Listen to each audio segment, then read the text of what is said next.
Michael, Shawn, and the Takeover legends, where nothing's off limits. Free Agent Radio.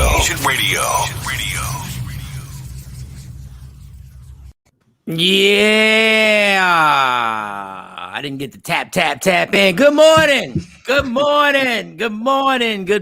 Free Agent Radio, Media Room 360. Michael, Shawn, and the Takeover legends. We are up in here. Let me lower this phone. Oh man, G-Von. Good morning, G-Von. What up? Good morning to everybody on my Instagram Live. Don't forget you can download Free Agent Radio. It's absolutely free. If you want to listen, if you want to watch us on TV, it's Media Room 360. Let me see if my media joint is working. On all the Roku, Apple, Amazon, Facebook, YouTube, Twitch. Just download it. No excuse. We had one dude yesterday called us for advice. He actually said he was listening on Free Agent Radio and watching on Media Room 360. Shout out to the homie. I hope everything's going right with you. Nyla. I hope everything's okay. Nyla has entered the building. Nyla's usually on IG, so she's on YouTube today. Good morning, Nyla. Nyla said, F all that. I want to hear all the conversation. I want to hear everything that's going on. There you go, Nyla. Welcome. All right. How's everybody doing? Good morning, Jay. How's everything going? How you doing? Good. I slept good. It was a good night. Good night. Today is what? Friday. It's Friday. Yeah, yes, everything was good. Everything was good. DJ Cam, Mr. Fully Vaccinated. Have you recovered? Yeah. Are you good? On a Friday, have you made it? Yeah, I'm good. I'm back to normal. Yep. Back to absolutely normal. I get my second shot. June 5th, I get my second shot. So, all right. So vaccination. What's amazing is that I forgot the mandate is over in Texas. So I went to the store with my mask all tucked up and covering the nose. And they're looking at you. I looked at the lady and the girl. I said, "Y'all ain't got your mask on." I said, "Yo, I forgot we don't have to wear a mask." I said, "Yo, I'm not even fully vaccinated." I took my mask off. I said, "Damn it, listen, man, I'm playing. I want to play with y'all. Tell you, it's different out here in Texas. Still, Mike. It's different out here in Texas, homie. I feel good. But you're not fully, you only got one shot. You got to have, Joe Biden said you need to have both. F Joey B, F his ass. That was a trigger, Cam. That was a trigger. F him. The Dallas Mavericks, at their first home playoff game, they having 12,000 fans. Mark Cuban was like, if it wasn't for the NBA, I'll open this B up. He said, I would have opened it up to full capacity if it wasn't for the NBA restrictions. So they're going to be 12. We getting there, y'all. It's going to be a good summer, y'all. It's going to be a good summer. I promise. It's going to be a good summer. Let's think positively. Let's think positive. I got a comedy show June 17th that's going to sell out. Let's think positively. Yes. And for those just joining us, the one thing I do know is that Spank, the comedian Spank, from Kevin Hart's Plastic Cup Boys will be on the show today. Yeah, and actor. I was watching Tom and Jerry the movie. I said, wait, that sounds just like Spank to me. Yeah. He's in movies now. Okay, Spank. He was in a movie before that. He had a small scene in one of Kevin's movies before that. They stole his car. I forget what movie it was. They stole his car. They carjacked him. And he had to get out the car. So he'll be on here. Oh boy, I got stories to tell y'all today. Boy, morning, Ashley. Ashley, good morning. All right, what else? Give us the rundown. What we could talk about, because I know what I'm about to talk about. I'm gonna wait to talk about this. It's several things. It was Gary Owen is in the news again. He got his ex-wife situation going on and the money that she's saying that she needed, and he's like, stop bothering me, basically. There was this masseuse in the news I saw, apparently giving out some interesting style massages. Disgusting. And he has a lot of clients. Also, allegations against the singer Prince. There's some allegations of alleged abuse. This is crazy. A former artist as well. Sinead O'Connor is in the news. Steve Harvey, Future did allegedly a diss song and ain't no allegedly. I heard it. He came at one of the kings of comedy. You're foul for that. You're a foul rapper, Future. You're foul for coming at Steve Harvey. The man is in his 60s. That's not fair. Go ahead. Also, we should have one of our listeners, loyal listeners. She has an album coming out, Music Emerald. She should be joining the show a little later on as well, to show some love. We support our people that support us. So she has an album out today, and we're going to have her pop on as well. So yeah, those are several things. And of course, we got the Dr. Aaron Smith coming up at 8:00 Eastern, 7:00 Central. There's some stuff in the news, body cam footage about the Mr. Green, is the Mr. Brown case. So many things that the doctor is going to give us some updates on and go from there. Let's get to this dirty business called these masseuses on YouTube. Yes. Nada says she's at the Arlington Improv. It's going down June 17th. These masseuses who are acting like they're professional, who are rubbing and damn near sticking stuff in women while they massage them. And Jay Black sticking stuff in women? I don't. Yo, they're damn near. Like it's ridiculous. And y'all women are in my Instagram live. Don't you think you slick? Matter of fact, show the video. Show the video of this porn that they call a massage. Show this video. Damn it. I'm on Instagram live. I'm gonna see if y'all can watch it here. So he for IG live and if you listen on Free Agent Radio, she has her hips in the air and he's rubbing her waist and her ass is damn near in his face. Well, he has a mask on. But I don't care. He's protected. Kobe, whatever. He's protected. Look at this. They got the masseuse has the butt in his stomach and his legs are under her. He's straddling her. I've done that. I've done that before. Yeah, we've all done it when we were having sex. I've done that. Look at this nonsense. Nice. Look at him. You gonna tell me he not aroused right now? Really? He got that oil on him? If he's a professional, I don't think he would be aroused. They're called masseuse. Oh, you gotta be kidding me! They wouldn't be aroused because he's a professional. Get your ass out of it. But he shoots his penis up with Novocaine so he can't feel nothing. I'm a masseuse also. Then, if that's the case, it was safe. It's nonsense. He had a mask. It was safe. Like he was protected. I guess. When I went to get my massage by professionals. They said once you call somebody a masseuse, you never call anybody a masseuse because a masseuse means a happy ending. Wow. Tell y'all ladies something. If you got a man, take your ass to that masseuse and don't come home. Like live there, stay right there. Y'all are now in a committed relationship. That's a committed relationship. Y'all are now in a committed relationship. You should have just let him knock it down. You should have just let him knock it down because you cheated. That's a setup. You perceive that as cheating. That is absolutely cheating. That's called great foreplay. Amazing foreplay. That is not cheating. Close your box. Stop. That is not cheating. That is absolutely cheating. That is absolutely cheating. She got his ass in his stomach. He got a hard penis. It's a massage. It ain't no different. That's not a massage. That's not a professional massage. When y'all go, right.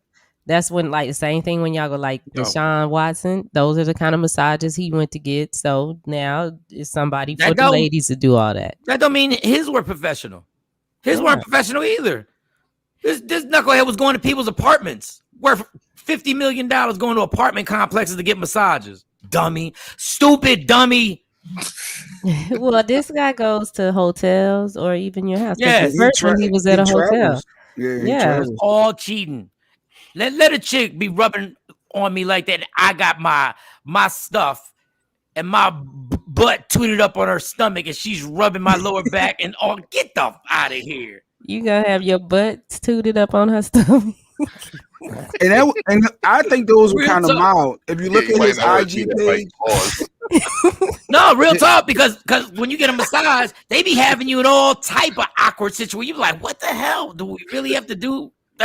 Motel 6. You want to see an awkward situation? Watch a trainer on the sidelines with an NBA basketball player when they pull the hamstring and they got to lift his leg all the way up and they rubbing furiously.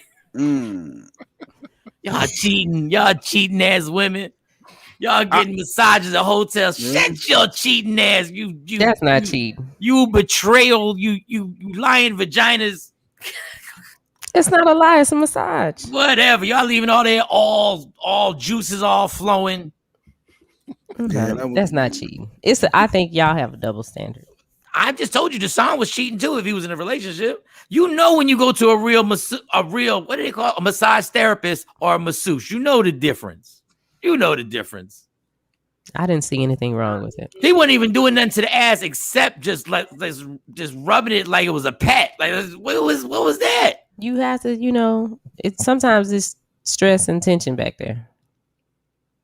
Wow. Yeah, it is stress and tension. It's called a stress intense penis that was back there. That's where the stress was at. And I was so curious. I reached out to our friends at Touch and Skin. I was like, wait, is this real? Because the guy literally has a ton of clients. In his page, he has a business page, and I mean, it's all type of races, body sizes. Oh yeah, it's a whole process. And let me see what she says. She got a voicemail. Not professional. That is like, what would you call that, Lima? That's one of those sensual massages. That's one of those sensual massages. That wouldn't be something like we would offer at our professional facility. That's something that a lot of men have been able to get away with because, some women just be nasty and they don't want to, they just want, to be rubbed on. They don't care if it's professional or not. But yeah, definitely not legit. Yeah, so she said definitely not legit. Definitely not legit, you scandalous. Now, if you single, go get it. If you single, I ain't mad at you. Go knock that out. Matter of fact, bring a little toy with you too. If you single, you might as well get it all down. You might as well just, bring the rabbit, the bullet, bring the squirrel, bring bring the mouse trap, bring it all. Just bring all your toys. Not the mouse trap. Silver tongue, bring it all. Just you might as well line them up. Line them up, girl.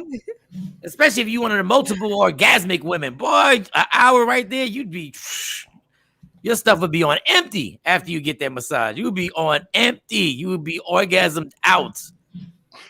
But be in a relationship. Go ahead, tempt the hands of fate. And let that video pop out of that massage. Let him find out that that's the dude that's doing the massages to see what happens. Yeah, something is popping out. Yeah. What's his name? Stressed penis P.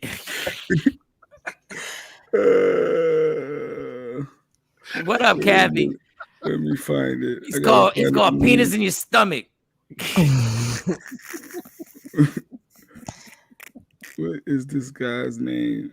I don't. But that visual of Mike having his butt up on somebody's stomach, boy. The lust experience is one of the IG page. The lust. Yeah, on a chick. Yeah, of course. Yeah, with the chick.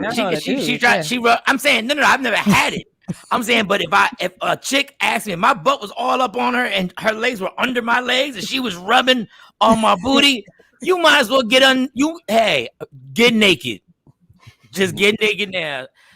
Funny. Yeah, Shiny one. I might need it. The lust experience, Shiny. Go to the lust experience on IG. You'll see some other clips. Go ahead. I need it. Yeah, this has been he do the necks, he do the feet. At the professional ones, they'll they ask you if you want something to drink, like a bottle of water or coffee. You go to him, he just hands you condoms. He's like, what type of condoms do you need? Oh God. This is legit. I mean, not legit, but he's making money off. He's an entrepreneur. No, I'm not mad at him. How much does he charge? How would I know that? No. Oh, well, I thought you had all the. See, sometimes some of the questions go a little too far for me. I wouldn't know how much you charge. It all depends what you're looking for. It all depends what you're looking for, girl. It varies. The price varies.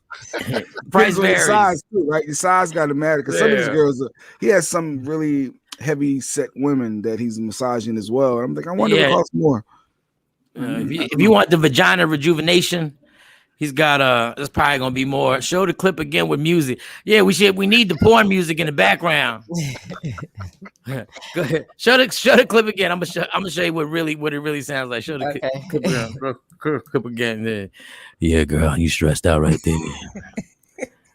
Is that stress? You got. Oh yeah, turn that right there. Oh wow, yeah.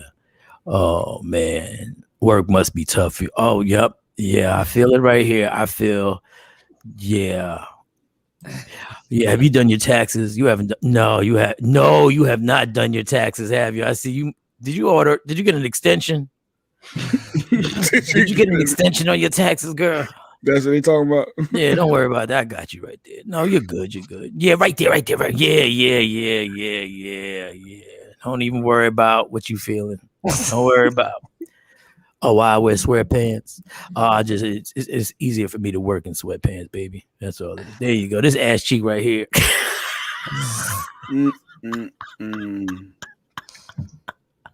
Oh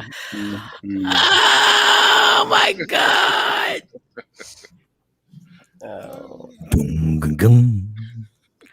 You hear that music. You walking from Massachusetts. I think he's playing like what was he playing? Jodeci? Yeah, he had music. He had music. You know he was playing some Jodeci. He got to. He had a Trey song. Mr. Take Your that song. Mr. Stay Your Girl in the background playing. I was like, oh, the ignorance on that, man. Little subliminals. Okay. The ignorance on that is horrible.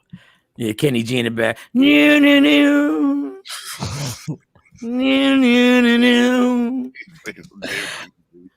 Get your girl. Now, y'all single women, go get it. Especially some of y'all older cougars who probably, maybe you don't really want to deal with a relationship anymore. You just go to that. Go pay that and get it off. Go ahead. Go make it happen. I ain't mad at you. But if you're in a relationship, go ahead. Y'all play. Yeah, In a relationship be on that. No way. At least when we go to the strip club, you already know we ain't trying to make believe that we going to the strip club for nothing else except to watch the booties and to get the lap dances and all that stuff. You already know what this is. So what's the difference? You gonna go get a lap dance? What's the difference with her getting up? That's exactly what I'm saying. There is no difference. Yeah. So you all wrong. Everybody wrong. Two wrongs make a wrong. Two wrongs make a wrong. Disgusted. Shawnee about to get one. All I know, Shawnee, if you go get one, you better make sure you bring your phone and get us some footage. Don't go. Yeah, you better tape it. And put it on OnlyFans or Fans Only, whatever the name of that site is. Put it right on this morning show. And we need you in that same position. We need you in that same position. Booty tooted up. I'm like, yo. Shawnee, you really would do that? You would let him do that to you? Absolutely, yeah. That's what I'm saying. Yo, go get his information for real. Let's get Shawnee up in this room. The lust experience. Okay. You just bring that footage. This is the deal. You ain't gotta pay for nothing. You get an hour, but just bring the footage. That's all we need. Okay, done. That's all we need. Yeah.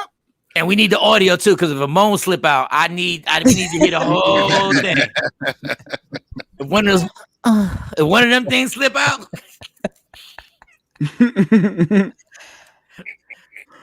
we need that whole thing, man. That is absolutely hilarious.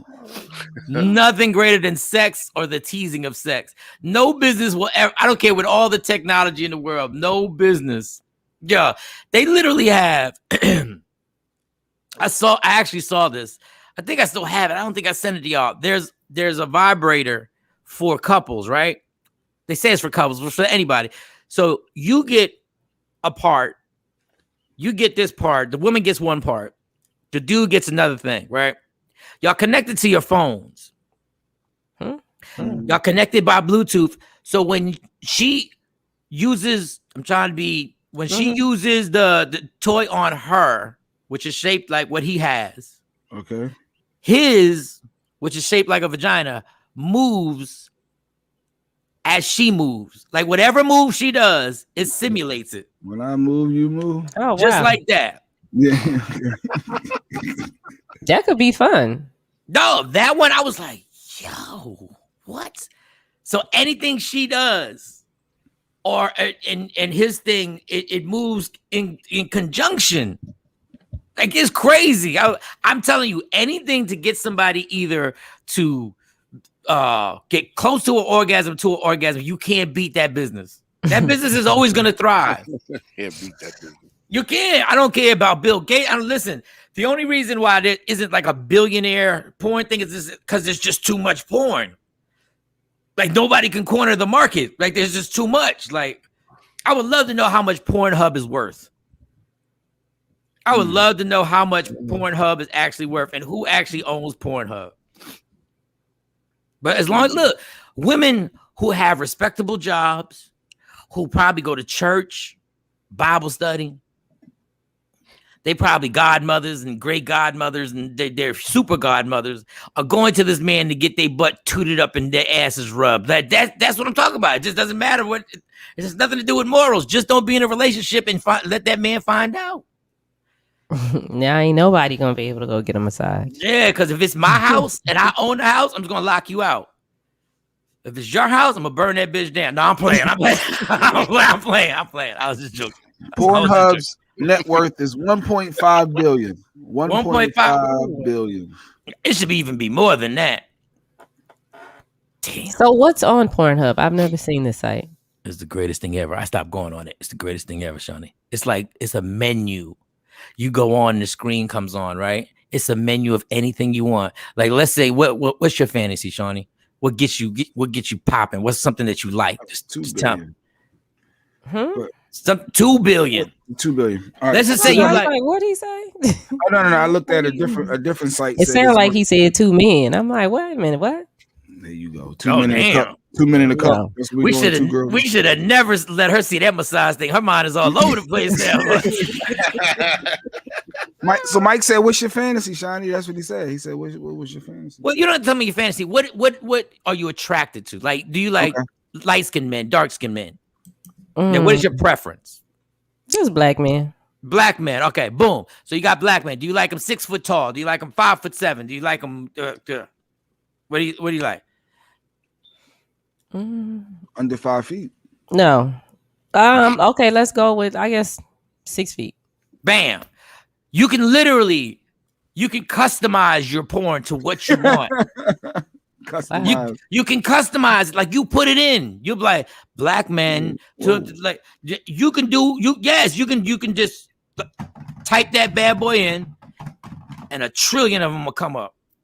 And you just go like, it's a buffet of porn. So are they professional people? Listen, porn gets even better. You can get the professionals or you can get the homemade videos. And sometimes the homemade videos, because you feel like they're not acting. So you're like, this is the one I really like. You realize that these people are doing it for real. Even though the actors are doing it for real. But it's everything. Like you got the home videos. You got the professional. If you need little people and you're into little people and that's what you want, you can type in little people and bam, little people humping all over the place. There's a bunch of little people. So people, like regular people, can upload their videos to this site? They make money off of it too. So it's like a fans only. Except that there's no whole bar. There's no bars or whatever that is. There's no rule. There's no rules, damn it. There's no rules. They just go all the way in. Now, the home videos, a lot of them have mastered not showing their faces. That's one thing. But then some of them don't give a damn. Man, you sound like an expert on Pornhub, Mike. No, I'm telling you, I was out here in Texas by myself for a while. But then I said, no, I'm not messing with Pornhub because I didn't even I don't like how there can be some weird screens on Pornhub. And my fear was, what if you tap one by mistake? Ain't nobody gonna believe you. That is in your search history. Forever.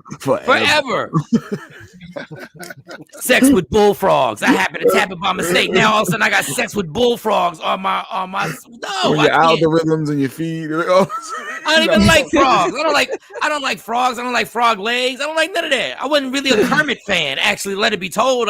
Kermit wasn't the best one in the Muppets. Freaky Friday, Kathy. But they have it like that to where it's like little fetishes like that. Girl, if you just want to see feet and somebody do it, it's there. If Pornhub was out when I was a kid, I would have the strongest hands in the world. Let me tell you something. I would have never left my room. Damn a stress ball. I would have never left my room But my thing is, there's some freaky stuff that I don't want to joke about, and that's what appalled me. That there's some things that they have on there that I was like, wait a second, that shouldn't be on here. Took it too far. Yeah. That should there was some things I was like, why would you put that on there? Like, even be some weird stuff like having sex with your stepdaughter. Like, why would you put that on there? So as a user, you buy a subscription, or what happens, or do you pay each that time? joint is just free. That is free. Oh, And they just make money off all the advertisements they got on there. And then all the ladies, they have their own. They had the original OnlyFans or fans only OnlyFans or whatever. They had the original on there because they're women who have their own thing that you go to there. They'll have their square and you just go to there and they just work. Like they're so. It's so crazy. He said they just work. If you go to it, like literally, them cats will be sitting there like waiting for their followers to go up, and they'll just be looking at you, right? Just chilling like a normal person until work. They'll be looking at their phone like, what time is it? And they'll be like 6 o'clock. They hit a button. Next thing you know, it's like out of nowhere. I was like, this is amazing, but it's disgusting at the same time. Mm-hmm. Pornhub. Sound like fun. Maybe I'll explore just to see for the fun of it. Nah, you not gonna do that because you want your scrapple and bacon. So yeah. My wife, we good. She don't be tripping. No, she don't. She just run everything. No. There you go. Here go the triggers. Here go the triggers. Yeah. I'm happy Friday, y'all. Y'all not triggering me. I'm happy Friday. Y'all go ahead. Y'all go knock that out. But I am going to tell you something. All y'all people on Instagram Live, I am going to tell you how I am connected to one of the biggest stars on the planet. We need picture proof. Yeah, send that to Shawnee, whatever you got. Planet. On the freaking planet. And I got proof. Connected. I don't know how long I can do this morning show. Oh, it's like that. Because I think my connection may be taking me up. Like, I'll still do it, but y'all gotta understand, Jay, you're gonna have to hold, you have to carry your weight. I ain't gonna be able to be here every day after this. After this star reaches out and changes my life, people on Instagram Live, y'all think I'm playing. I'm gonna post everything. Once or twice a week if we're lucky. Via phone. Unless we just record the whole week. Like, let's just get together on Sunday and record the whole week and just send it out. Something going down then. Okay. Thanks, Mike. I'm talking superstar. Can we come back? Can we take a break and come back with that? I'm curious. I'm doing the most. Nobody's ever teased anything like this. Radio, they used to kill us. You gotta tease. Make a tease. How about this? My life will change with the acknowledgement of a superstar who acknowledged my greatness. Superstar. Here we go with a superstar. I'm talking about not no reality star. Reality star. Hell no. Oh, okay. I spit on reality star. I poo reality. I'm better than any reality star. Oh, so I'm being acknowledged by somebody in the arts. Man, never disrespect me with that petty reality. A star, a big star. Not no radio. Radio personalities don't count neither. Hey, my friend, I am a star in radio. Please fall back. I know you are. Let's see. You are. Fall back. I acknowledge myself. No peer. No, who needs a peer? They do what? This stuff called radio is easy. So Megan Good, maybe? Whoa, please. She's a beautiful lady, but she's not on my level. Okay. So not Megan Good. All right. This is big.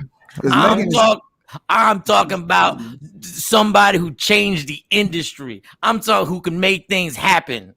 Kim Kardashian. Yeah, well, I can't say she's not on my level. Man, I want to know who.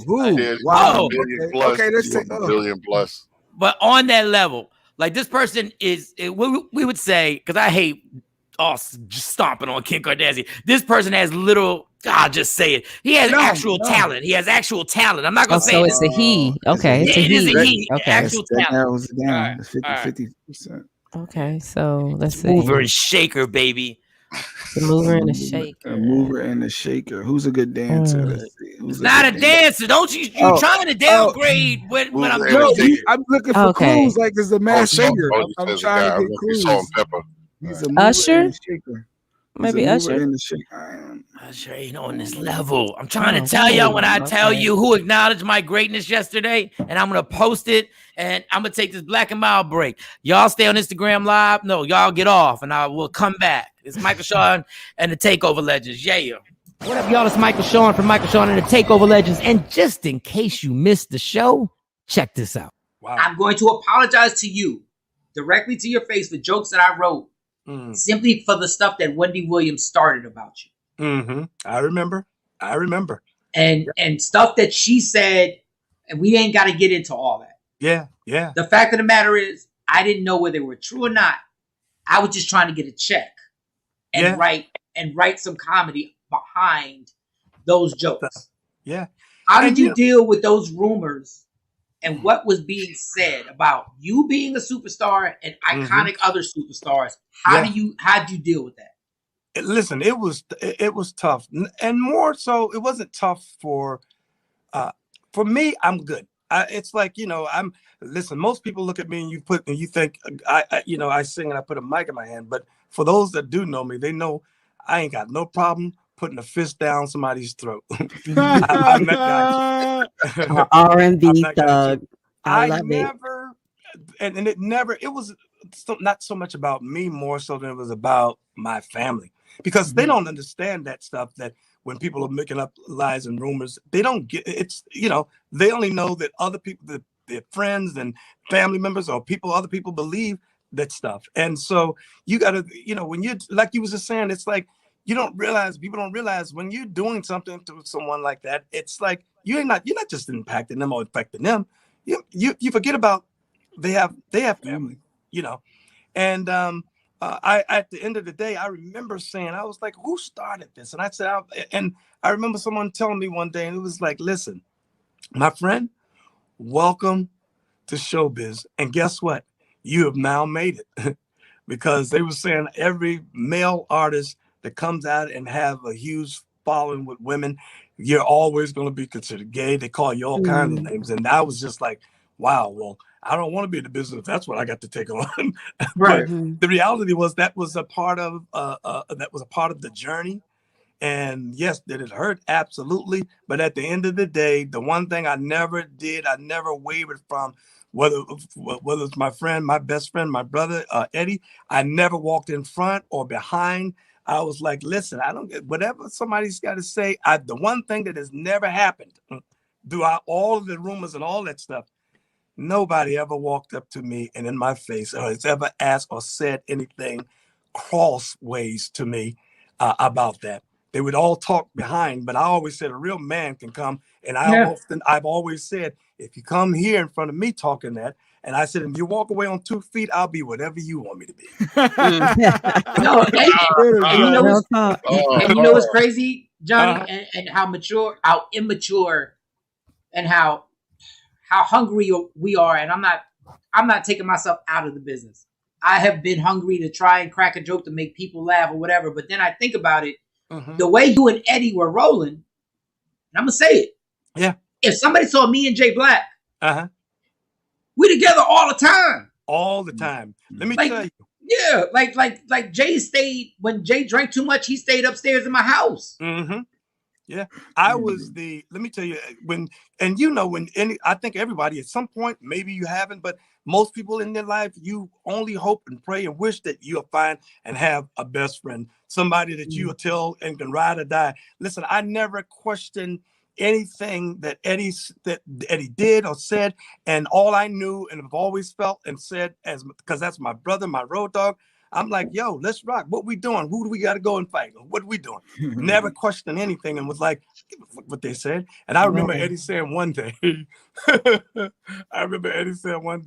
he said somebody was doing a joke. He was doing a comedy one night, and somebody was yelling and screaming and yelling and screaming.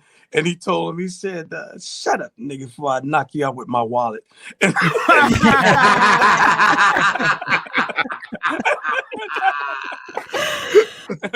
And I used to use that, but I always said, I was like, hey, listen, man, at the end of the day, you know, when you hear people talk and people being, I chop it up as just people being envious and jealous, because at some point, who wouldn't want to be his best friend?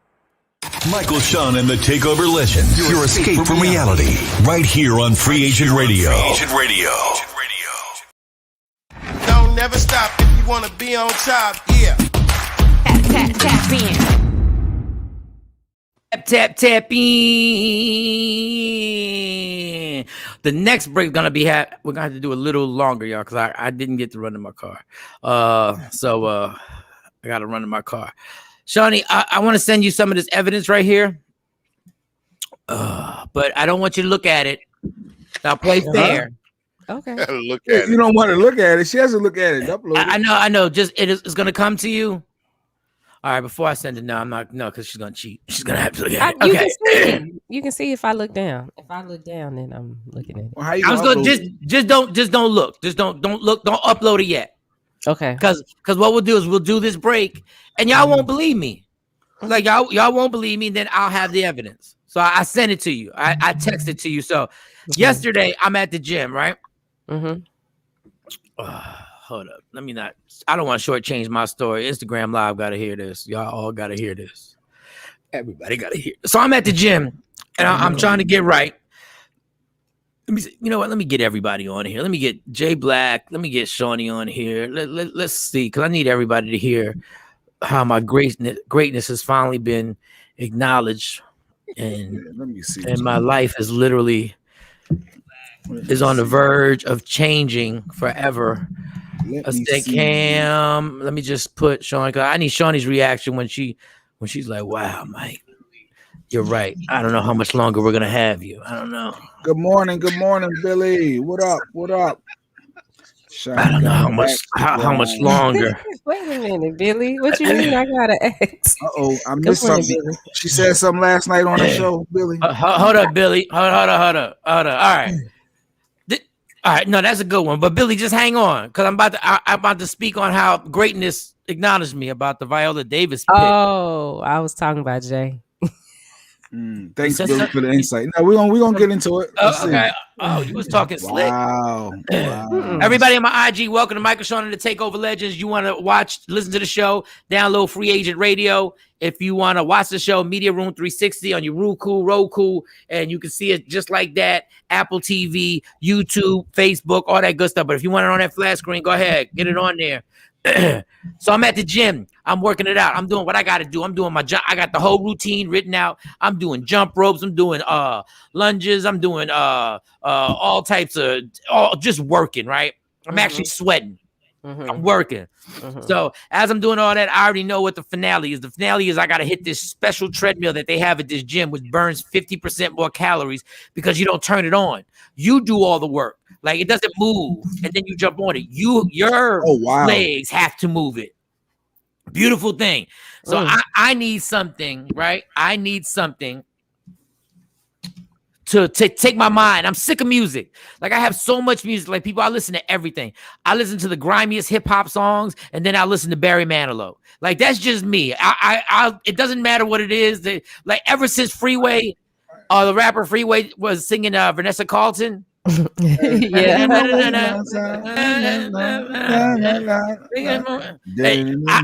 I bought the song. I needed the song, so I was like, and I love you. I could smoke a blunt today. I just changed the words. All right, so, but I'm tired of it. I'm sick of music. So I said, you know what? The go-to is Instagram. So I go to Instagram, I'm scrolling, and I follow Will Smith, and Will Smith has a very entertaining Instagram. Oh, wow. Very entertaining. Okay. So I go, I scroll past it. Then, I'm looking at DJ Envy, who's a friend of ours. He's on vacation, so I check DJ Envy's photos because he's on a super extravagant, just make you realize that your girl should hate you for not providing this vacation for her. Like, Stacey should despise me right now. Stacey should look at me while I'm sleeping and say, "You're a loser." Like, she should just say that, right? I scroll. I check Jay's page every once in a while to see if I got to repost something. Okay. I check Shawnee's page, like, you know, to see what's going on. I look at DJ Can's page, check out everything going on, and then I scroll back to Will Smith, and I'm like, let me just see, because sometimes he does those videos that are like all technology driven. So he has a picture of him jogging, right? He's jogging in like a overcast scene, and he's on the road. I don't know if it's a track or a road, and he says, caption this motivational poster right here. Let me see what you would say. What would you write on here? I'm bored as hell. I put something on there, and it's just him by himself, and I put some of the most important journeys have to be traveled alone. Ooh, that's deep. Bang. Okay. I'll put it up there. I'm gone.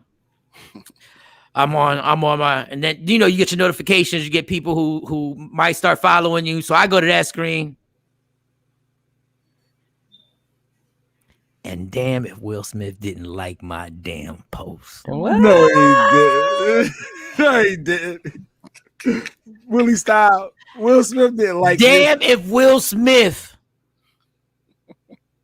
he ain't like nobody. At one point, the dude had 20,000 comments, and I had the only like. Wow. Oh, we gotta clap that up. I had the only like. Now, there are people on Instagram saying Will Smith did not like what you put. Yes, he mother did. What y'all girls be saying? I got receipts. You got receipts? I got receipts. I got receipts on here. I got receipts about this. Wait a minute. Stacey said nope. That's his team. Nope. Wrong, Stacey. I don't know. Well, why would his team only like one comment? Wrong.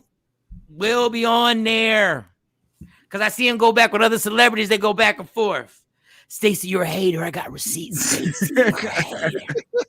Stacey, enjoy me while you have me, Stacey. Take that comment down. Yeah, Stacey don't know. I love to hate. Nope, that's the team. Stacey, you better enjoy me while I'm regular. Wow. You better enjoy Michael Shawn while he's regular. About to be a superstar up in this joint. I'm just waiting for Will to reach out and be like, yo, I think I'm going to use that. I think I'm going to use that quote. No, that quote is dope. Oh, wow. Yeah, I see the receipt. I look.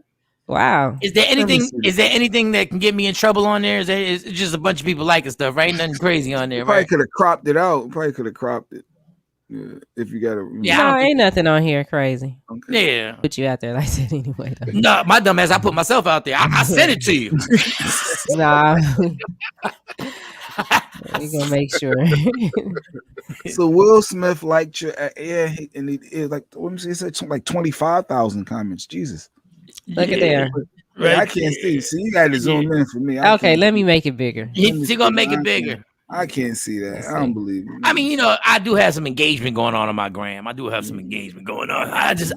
So I don't know when it's going to happen, but I feel that what's going to happen? Huh? When you say you don't know when it's going to happen? I feel that when what? Going to happen? I feel that it won't be too long before Will DMs me and says we're going to use the quote, and then he'll use the quote for something because he's a stand-up guy. He won't just jack it. And he'll be like, listen, how about you? Imagine that. You see a commercial and it's sometimes in life you the most important journey. Yeah, sometimes have to be traveled alone. And then it's a logo. Listen, y'all can play if you want. That's not the type of dude Will Smith is. Will Smith isn't a cheater or a liar. He's not that dude. What? Overbook Productions. So I figure it like this. Yeah, interview. That's it. Yeah, I'm sure. Well, wait. Just, you know, I don't want to bother the man. The man is busy. Like, he is busy. I can't just say, yo, jump on the radio, jump on our show. Look at that. Will Smith, the most important journey sometimes must be traveled alone. Damn. And that's my joint right there. Okay, Mike. Well done, Mike. Thank you very much. It took you 37 minutes to get to that comment, though. That like, okay. I see that too. That's pretty fast, though. That's what I was about to say. That's actually pretty fast. He was sitting there looking. Like, wait, did Will say that? Yeah, the double Listen here. Yeah. So I'm sure this is how I see this. How there are many scenarios in my head on how this is going to play out. Right, there are a lot of scenarios in my head that how this is going to play out. One scenario is that, like I said, he's going to want me. He's going to want to use the quote.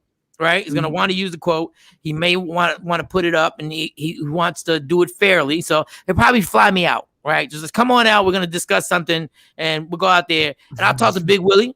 Big Will. Okay. Guy. Okay. Now, by this time, he probably might. Don't let anybody steal your dreams. Thank you, Kathy. And by this time, he's probably already looked at my page, so he sees there's a lot of personality here. He sees what we're doing, so he's like, so now when I get in front of him, I dazzle him. That's all.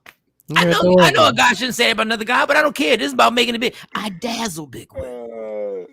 I dazzle him with charisma. I dazzle him. Wait, I'm still stuck. This is all from his like, right? I'm just clicking like, right? This is where he's still at. I just want to make sure I'm still there. Okay. The power of the like. So he liked it. So now, listen, when I get there, he sends, he gonna send something to pick me up. So it's gonna be something crazy. You know what I mean? It's gonna be, okay, maybe it's not crazy because we don't know each other like this. So maybe it's just an Escalade, right? He picks me up. Bam, we get to talking, and I begin to dazzling. I bedazzle this dude. Here we go, right? Showtime. Hey, Miss Pinkett, how you doing? How you doing? Saying hi to everybody. I'm like, hey, Jada. Like, oh, wow. I can't believe that's actually the red table. I'm sure the red table is somewhere in the house where they're taping. Because I'm going to wind up on the red table at some point. One day if I struggle with alcohol, she's going to want me on the red table. Yeah, in more ways than one. Yeah. Okay.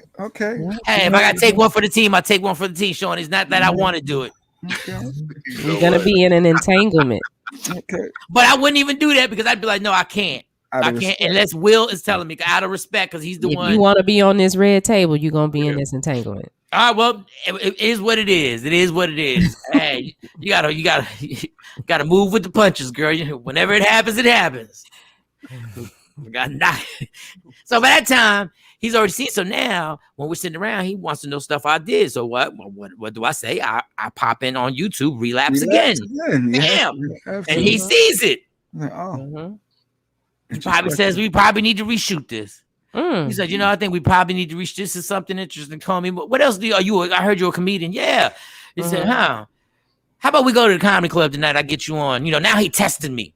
Mind you, everybody listen, this is because Will Smith liked my comment on his Instagram. So I know a lot of y'all like, I'm taking this way too far. You know what? That's the problem with y'all small-minded people. Y'all don't take things way too far. You have to take things way too far. We go to the comedy club. Look at that. There it is right there. Will Smith liked that. We go to the comedy club. Once I hit the stage, it's a wrap. It's on and popping. Oh, this dude is funny. What was the last Bad Boys? 2 or 3? What was it? 3. 3? Third one, yeah. Wait. No, you're not. Go ahead. Don't tell me. Yeah. He wants you for the what you about Bad to say? Boys 4. I'm not saying a big part in Bad Boys. I'm just saying a little piece. You know what? We're gonna use this quote. You know what? You're gonna be the police officer that everybody hates because you're really not good a cop. Like I can see the whole character, yo, and they pick with me, right? And they're always picking with me. And then Will, he gets a funny line, and he says, "You know what, Officer Garcia, the most important journey sometimes must be traveled alone. Now go take your ass and get me some coffee." Boom, joke. Listen, we just work the whole thing out.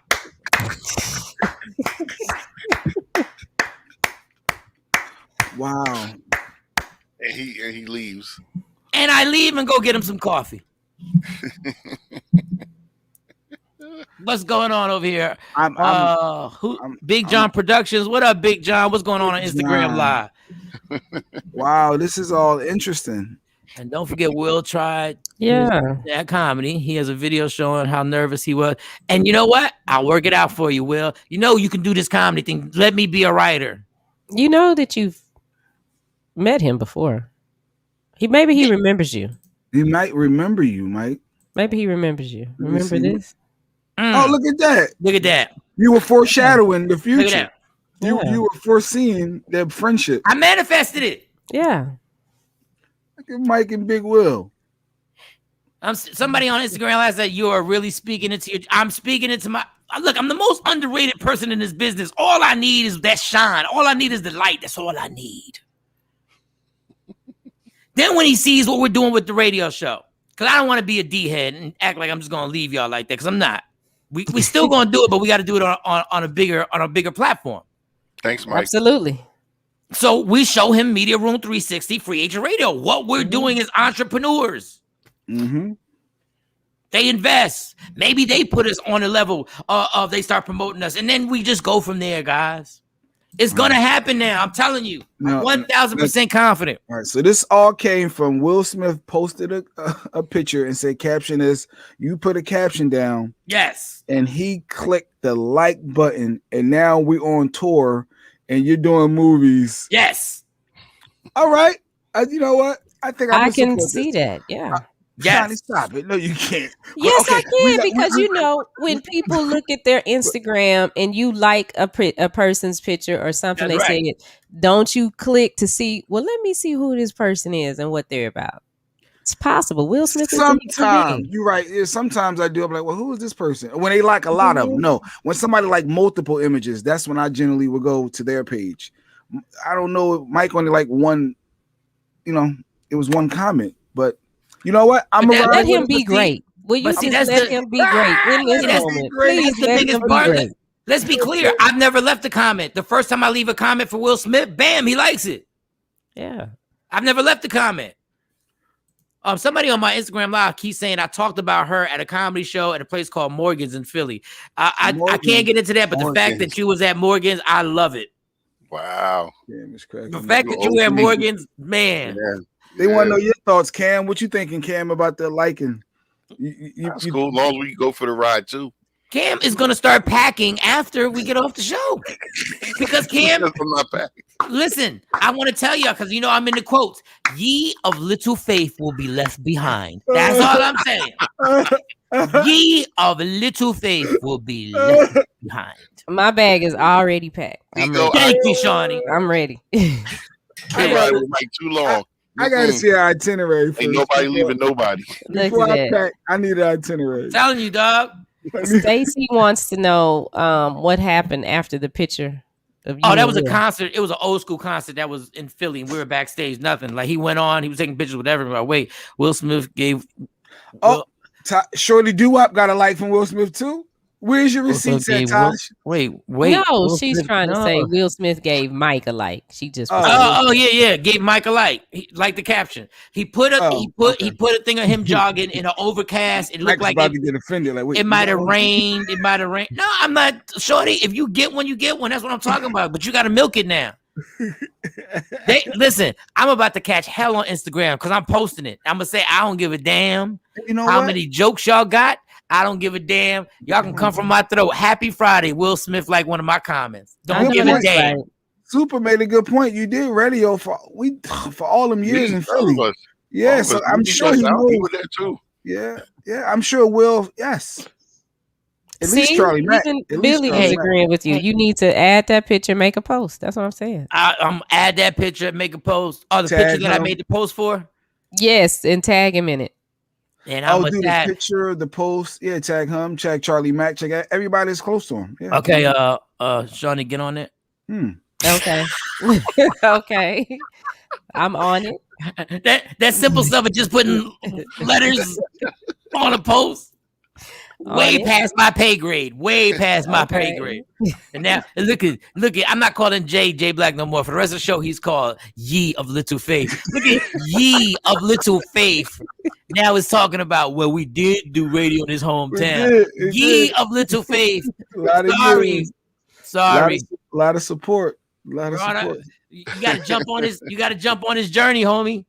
Good to see y'all folks. Bob Hill, Philly days. What up? What's going on? RP Sug, or I don't know how to pronounce it, but what's up? Ye of Little Faith, be clear. Making a post and tagging them and all that. I like that. I'm gonna be famous. You better come along because Will Smith likes my. If I couldn't do a post again, it probably make Will Smith my friend. Why y'all better come on? Wow. Now Will Smith like my post. I'm telling you, this is the beginning of the beginning. I'm sitting there thinking that is a dope quote. That is dope. Say if he stole that and you saw that, would you have rights to that? That's not what he does. We would have to take him to court and we'd lose. But if he could just,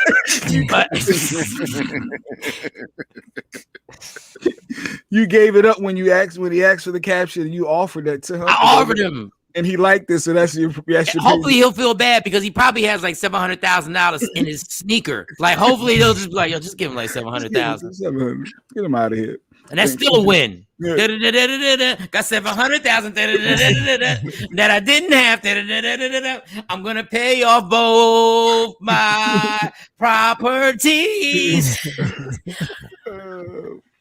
Will Smith might be a human PPP loan. Damn it, it's gonna happen. All right, sure. So make a post, tag that he liked it, and then post a picture of you and him together. Shorty's on it. Shorty, do why we need you as our PR. Make it happen, Shorty. Social media expert. I like that. All right. We got the doctor in the waiting room too. All right, he got it. All right, now, Dr. Smith calling Dr. Smith, paging Dr. Smith. Before you bring him on, you can bring him on, and then y'all can take a break. You want to welcome him and then take a break? Because I got to take a break. You want to welcome Smith in? Another break? Oh no, we can. Yeah, because I got two things I got to do, so it's gonna be a little. I need like 4 or 5 minutes. Okay, so let's just wait before we bring him in. Then let's just bring him in when we come back. Okay. All right, y'all. This is Michael Shawn, aka Will Smith's friend, aka about to have his life changed. And that's Jay Black, no longer Jay Black, formerly known as Jay Black. That is Ye of Little Faith. I need itinerary, people. That is DJ Cam, now known as He Already Know What's Going to Happen. Might be getting famous by mistake. You do. Going for the ride. I'm going. I'm there. Shawnee Scott, aka right after she gets that erotic masseuse to rub her down erotically, she got her bags packed too. I'm Will Smith's best friend. Yes, I am. I'm Will Smith's best friend. I wouldn't be shocked if Will Smith popped up on IG Live right now. Could you imagine that? I wouldn't even be shocked. Could you imagine? Yo, I just want to be someplace with Will Smith when we buddies, right? And then we chilling like real casual, just doing casual things. And then Kevin Hart walks in. I'm like, "What up, Kev?" Nice. Like, yo, Mike, what you doing? What's going? Nah, me and Will got some business. My new friend over here. You my old friend, Kev, but Will, he's my old friend, Kev. I was waiting, but you was dragging your feet. It's my friend right here, Kev. You know Will, right? You do know. I know y'all know each other. Y'all be doing stuff together, right? Introduce you? Oh, you okay? Yo, me and Will about to swing out that Laker game. We was wondering, you want to roll? Like we about to swing out. Hey, Will, you want Kev to come? For real?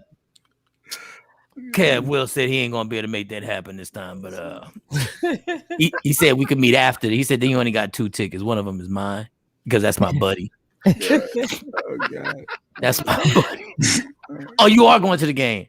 My bad. I know you worth like 300 million. My bad. I was just wanting, because we go back. Philly. You know what I'm saying? You know what it is? All right. Yeah. This is a project. Yeah, working on. All right. All right, Will. All right, Kev. I gotta go back to Will. All right, Kev. All right. You're funny. That's a new segment on the show. Reenacting. I'm gonna start reenacting. I gotta do this just in case Will pops off and he sees my acting skills. Stay ready. Stay ready. You ain't gotta get ready. There you go. There you go. I'm waiting for him to pop in your IG Live right now. What up, Frankie? What's going on, Frankie? For those who don't know what I'm talking about, Will Smith liked my post. Non-binary friend, Will Smith. Shorty's funny. All right. Everybody on this IG Live, I'm about to get off and come back on in a few minutes. We got Dr. Smith. We also got from the Plastic Cup Boys, Kevin Hart's Plastic Cup Boys, comedian Spank is going to be on the show. So we're going to have a good time with him. I'm going to tell him about Will Smith's story and see if he thinks that it's going to happen. You know, see if there's. I see why Mike is dressed up. No, I just got a hoodie on. I ain't dressed up. Trust, I got the same damn sweatpants that I go to sleep in, and I fall asleep on the couch and all that. So I ain't dressed up. But if Will gets on here, I might change my outfit. Like if Will gets on IG Live, I might have to spiffy up a little bit. Get your button up real quick. I had to throw something on. I'm really going to gym today because Will said he going back to the gym, so I got to get my You should join the challenge that he's doing. You know, everybody's taking the pictures in their boxers, their dad bod. They're posting it. You should get in that. Is that an official challenge? I thought everybody is that an official challenge? Mm-hmm. Well, let me wait till Will calls. Let me find out how official it is.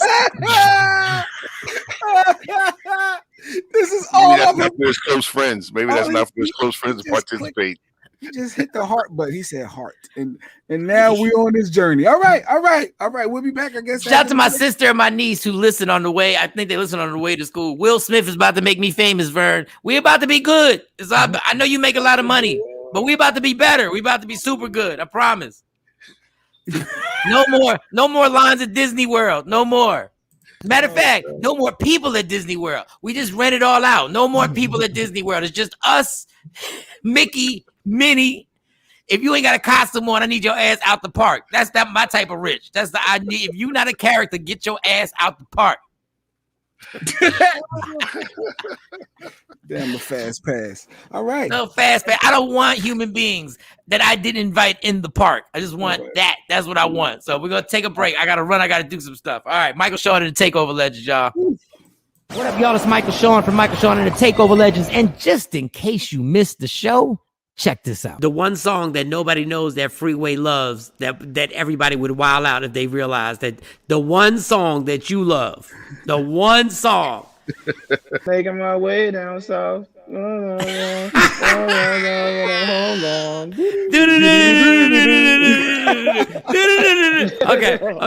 If I could jump into the sky. Something under. That's my joint. That joint is so hot. That joint is so fire. Michael Shawn and the Takeover Legends. Your escape from reality. Right here on Free Agent Radio. What up, y'all? It's Michael Shawn from Michael Shawn and the Takeover Legends. And just in case you missed the show, check this out. What is the one verse that you wrote that when you got done, you were like, yo, I killed this. I got this. Like this was the one verse that you was like, yo, wait till I get in this booth right now. It's a song, but you never heard it before, so it's nothing that you would be familiar with. But it's a joint I did for a Black Thought project, which he didn't even use the verse. He clipped me off of it. He took my verse. He didn't use my verse, and he put Pusha T on the song. But the verse I did for him was so radical. You remember it? I do remember it. Well, I mean, we hear. I keep my hair like this. Never had a Jerry curl. I'm half black and Rican, this thing natural like a pearl. Hop about the bed, count on bread, cause I'm thorough. Infected with freshness, I'm trying to spread it to the world. First I give it to your girl, then that's how it feel. She said it feels surreal. I said, okay, yeah, that's the deal, yeah. Michael Shawn and the Takeover Legends. Your escape from reality. Right here on Free Agent Radio. Hey guys, it's Sexy Mo of Michael Shawn and the Takeover Legends. May is National Menstrual Month, and millions of women and girls are kept from reaching their fullest potential due to poor menstrual hygiene and lack of education. Protect the most precious jewel in the world to you. Visit getpadstoday.com to experience Rain Premium Sanitary Napkins. Rain pads are infused with the Nobel Prize-winning material graphene. Graphene strip provides various health benefits that potentially help relieve painful abdominal cramps, balance the body's pH, and graphene moves heat away from your core and help keeps you dry. Get yours today at getpadstoday.com and begin experiencing a less painful and drier cycle. Finally, your feminine flow has met its match with Rain Sanitary Napkins. Protect your most precious jewel today and visit getpadstoday.com.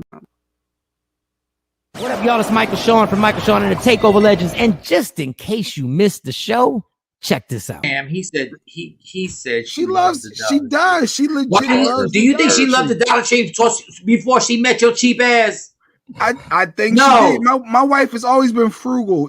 I think that's one of our connections. God. She likes do not give her a Dollar Tree anything for Mother's Day, dog. Dog, she be on. Just skip it all together. She's on the groups that tells you what's at different Dollar Trees in the different areas, and like she's I'm not all saying she into don't the like Dollar it. Tree. I'm not saying she don't like it. I'm saying you don't bring the Dollar Tree gift card. What is Action saying, Jay? Didn't you just say Dollar Tree gift card? That's what I was thinking. Action, you should have just said Starbucks gift. No, yo, Starbucks gift card is better than a Dollar Tree gift card. How you don't get more bang for your buck? You get more bang for your buck. Yeah, but just stuff that breaks. Not necessarily. What you gonna get, a detergent? Michael Shawn and the Takeover Legends. Your escape from reality. Right here on Free Agent Radio.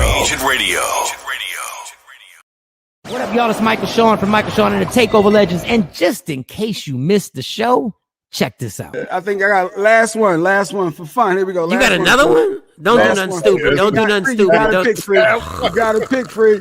Cheryl Underwood, Viola Davis. Every woman is gorgeous. Every woman is.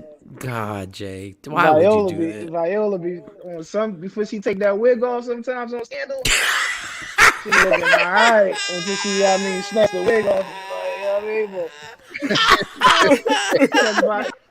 When she snatched that wig off. That show where she would take the wig off when she would get home. She's all frustrated. Oh my God. She'd be like, Yup. Michael Shawn and the Takeover Legends. Your escape from reality. Right here on Free Agent Radio. We the worst records, baby. We about to create a perfectly horrible song.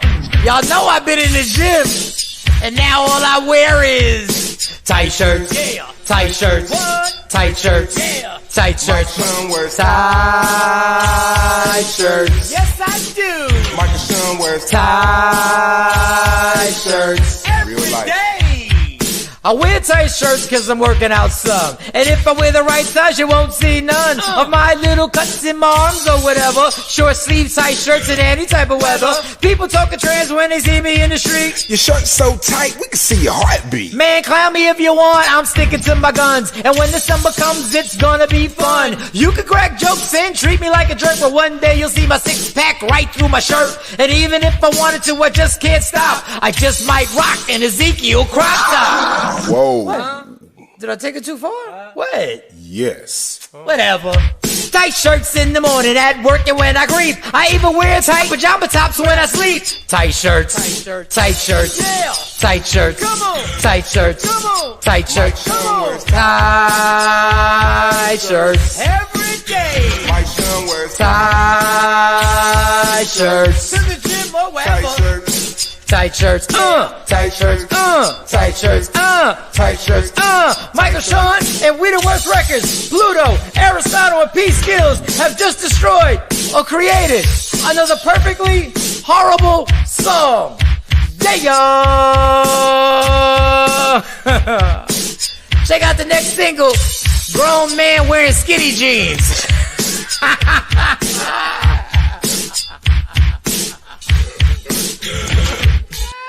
That's it, bro. Mix it up, brother. Don't never stop if you wanna be on top. Yeah. Tap in. Tap in. Michael Shawn and the Takeover Legends Free Agent Radio. Uh-oh. I thought I was on. You should be on, son. I hear you. I just don't see you. The screen. Oh man, Shawnee's on a delay. Let me see if I can jump in. Let me see. Let's see if Jay know what he's doing. Let me see if I can make things happen. All right, Michael Shawn and the Takeover Legends. Y'all can hear me. Y'all see me in a second. Jay Black, Damn. DJ Cam, Ghetto Celeb number 1. we have a huge show today. For those who don't know, I'm gonna give you a quick, brief synopsis. Will Smith put a post up and said, caption is motivational poster. And I put a caption on, and Will Smith liked it. Will Smith liked my comment, which means it's just a matter of time, y'all. It's just a matter of time. The blow up is about to happen. Now, Jay Black is now called He's not Jay Black anymore. He's Ye of Little Faith. Because he don't believe. He's not a believer. He's not a believer. He needs an itinerary. God don't give you an itinerary, homie. When God makes something happen, you just got to go. You just got to go. That's all. You just got to go. But I just want to give y'all, I'm posting it today. I know I'm going to catch backlash. I know all the comedians going to be like, yo, you are such a, you D-riding Will Smith. I don't care. You a thirst bucket, Mike. You thirst bucket. Yep. I'm putting it on there when a mega iconic star likes, like Dr. Smith. Listen, I'm telling you, he put a post up of him jogging, right? Okay. But it's overcast, so it's real dramatic. Like, and you can see the ground is a little wet, like it rained earlier. But it's kind of dark. So he said, caption his motivational poster right now, or whatever. What's she about to put up? And I put, the most important journey sometimes must be traveled alone. That's deep, though. It really is deep. That's dope. I give you that. That's dope. And he liked it. Dr. Smith? No, it's just a matter of time. No, a matter of time. The time has come. That's why we had Dr. Smith on this. All their life online just to get some stunts like that. Every day, hours after hours, trying to do stunts and pranks and fake like they somebody else and catfishing to get somebody on Will Smith's level of that caliber just to look in a direction and just drip a little bit of that swag and get them a little bit of clout and recognize what they doing. Yo, we here, Mike. We here. Whoa, we here. He made it sound so different. Like, why did he make it sound? No, because Ye of Little Faith needs to be pushed. My shout out to my sister Vanessa. She's on my Instagram live. Vern, is about the life's about to change. Will Smith like my comment on the post. I'll talk to you later. We'll talk. Tell mom. Tell mom. Tell mom Will Smith like my comment. Tell mom. Tell the whole family. Tell everybody. Don't wake dad up, but tell her don't wake dad up because dad's gonna be like, Will Smith, what? Why the? Because my dad's always like, why the? So the fuck? Who cares? Like, flying private soon. We flying private real soon. Yeah, we ain't gonna do. We not gonna have to do that TSA. We're not gonna do that TSA at the airport very soon. All right, all right. Let's regroup because I know there are a lot of. Look, this show. I always say when I do comedy on stage, I can either make you forget about your problems or remind you about your problems and make you laugh at them. But this show also, for here, we want it to be an escape. We want people, we know what you're filled with every single day of negative images on everything. I mean, on everything. And it gets tiring because you're like, well, how the hell can I be giddy and happy? So this is why we give you this. But then we also have to be real and have Dr. Smith come on because all this stuff has to be acknowledged. This stuff, this ridiculousness that's going on in this country has to be acknowledged. So, Dr. Smith, I'm gonna let you take the floor on what is it that you would like to speak about. For those who don't know, the DA came out in the Andrew Brown case. We spoke about it on the show previously, and he said the shooting was justified. That was the gentleman who they showed the family 20 seconds of the tape, and they said it looked like an execution. His hands were visible the whole time. The cops were alleging that he tried to, drive the vehicle into the police, but the family said even after they saw an extended version of the video, that was not the case. And they said it was actually a kill shot that was delivered to the back of his head. And they suspected some of the officers on the scene even came, in the SWAT gear. So there might have been some semi-assault rifle type situations. But yeah, they said it was justified. And I basically spoke from the perspective that this was possible. And I talked about the conversation that the officer who called in on the show the first time I was on. And I said, people are going to look back on these kind of comments, in a different light, the same way that there's a more balanced perspective on the whole Israel-Palestine debate now. Mm-hmm. So people who talked with that old line of thinking just to, get along and, be politically correct is similar to what the segregationists looked like in the early 60s. Because now people are going to look back 5 years later and be like, you didn't even have your own mind. You were just talking to be accepted. And now the times have changed. You're forever on the wrong side of history. So for anybody who wants to try to play the bad apples routine and not face the systemic problems that we're going through, if you haven't seen that Ronald Green tape, a lot of people I would advise not to watch it because they've seen it so many times before since Rodney King and prior. But just an understanding that things need to change, I think, is the main thing. It's not the particulars of what is the newest hashtag, what's the newest name. It's just a recognition that on some level, at this point, we reached a tipping point where anybody who is trying to pretend that this is not a problem. The way that you had to go back and forth with the former officer, anybody who doesn't get it and is unwilling to admit it and face reality now, you have to move without them. It's not to the point where we got to keep trying to drag people who are in denial or just going to be on the wrong side of history. Just like with segregation, there were some people that were saying, like George Wallace, segregation now, segregation forever. Some people will always be in an antiquated, outdated, ahistorical mentality, and you got to know when to leave people behind. I think as a country, anybody who wants to defend the institution and say that it's not racial or disproportionately, disadvantaged African Americans, we have to just let them be who they are and move forward. Because all this back and forth debating and split screens on major media networks is totally a waste of time and a distraction. And I think on a micro level, it's very important, like you said, to escape from reality and be better. Because a lot of people don't focus on what they can do. They'll look at what this person not doing, what these cops aren't doing. And it's like, yeah, but do you get along with your children? Do you get along with your baby's mother? Are you working well with your colleagues? Are you showing people you appreciate them? And I think that we need to enter a phase, especially as we go into this opening back up of the country, focus on what you can control and make a change instead of just focusing on, the institution and the people who are probably never going to change. Now, there are two things with the Brown video, which are so disturbing. Well, first of all, the district attorney said, he actually said anything that threatens a police officer, anything. He said, if you stand stationary and they feel threatened, they can kill you. No. If you go left or right or stationary. The amazing thing is that what you said about the SWAT thing, if you watch the video, they were full in SWAT gear. Like they were going to take down a terrorist. And still scared. And they were still scared. And the amazing thing is that the man was in a car and they had all this artillery. And I sit there and went, why didn't y'all just shoot the tires out? But then people will be like, oh, you watch too many movies. How do I watch? I'm watching a video. They surrounded him with everything that you could possibly have to kill somebody. Why didn't you just shoot the tires out? And then point the guns like you were doing. No, the amazing thing, if you watch the video, not only when they lit him up, I use that terminology, when they lit him up and he drove off, you know what the guy said? He said, F. He said, fuck, we ain't get him. He said, like, he was mad that they didn't. And then when they saw the car slow down, meaning they did get him, them white supremacists were giddy.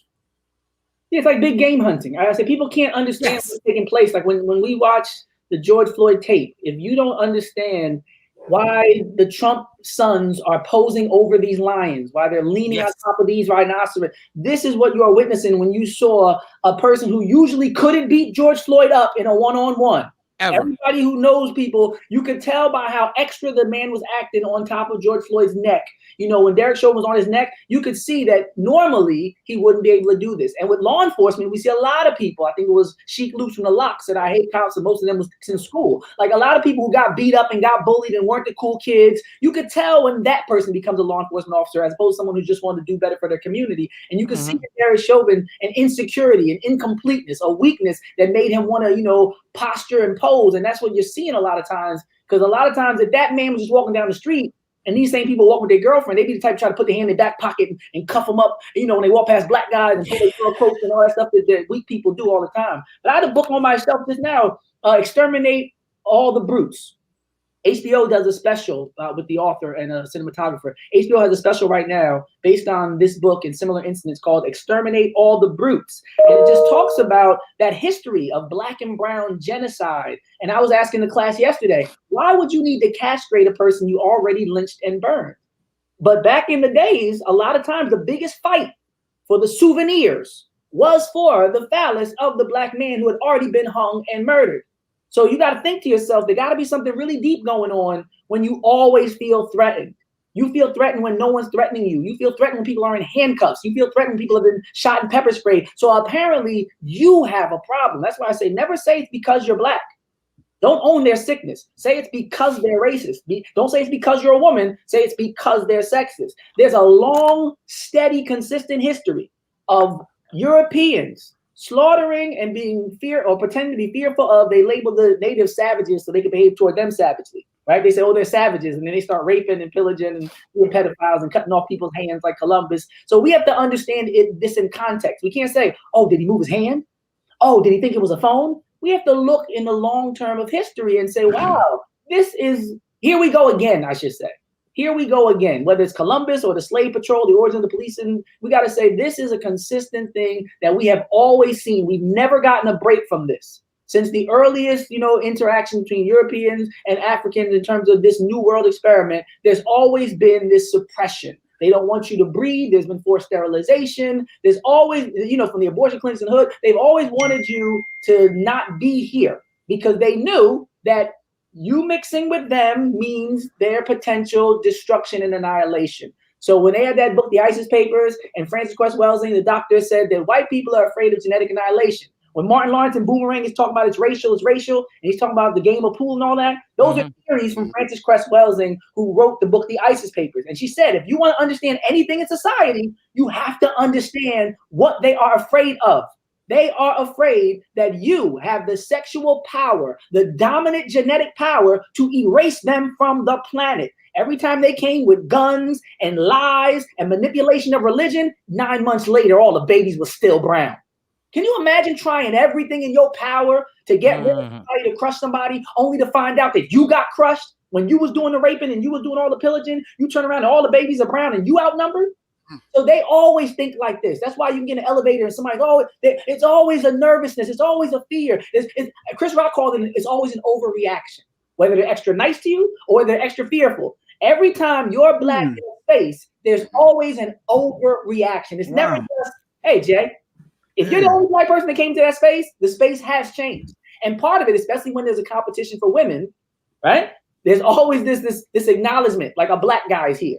If everybody's dancing off beat at the party and then a black guy comes in, if you're not going to be our mascot and you're not going to be our entertainment, then there's a problem here. Like with the Cotton Club, you can come in through the back door and get on the stage, but you can't stay here and eat. You can't come through the front. So there's always been this sick, perverse relationship where we want you around, we want your talent, we want to imitate you, we even want to fetishize you, but I don't want you in control.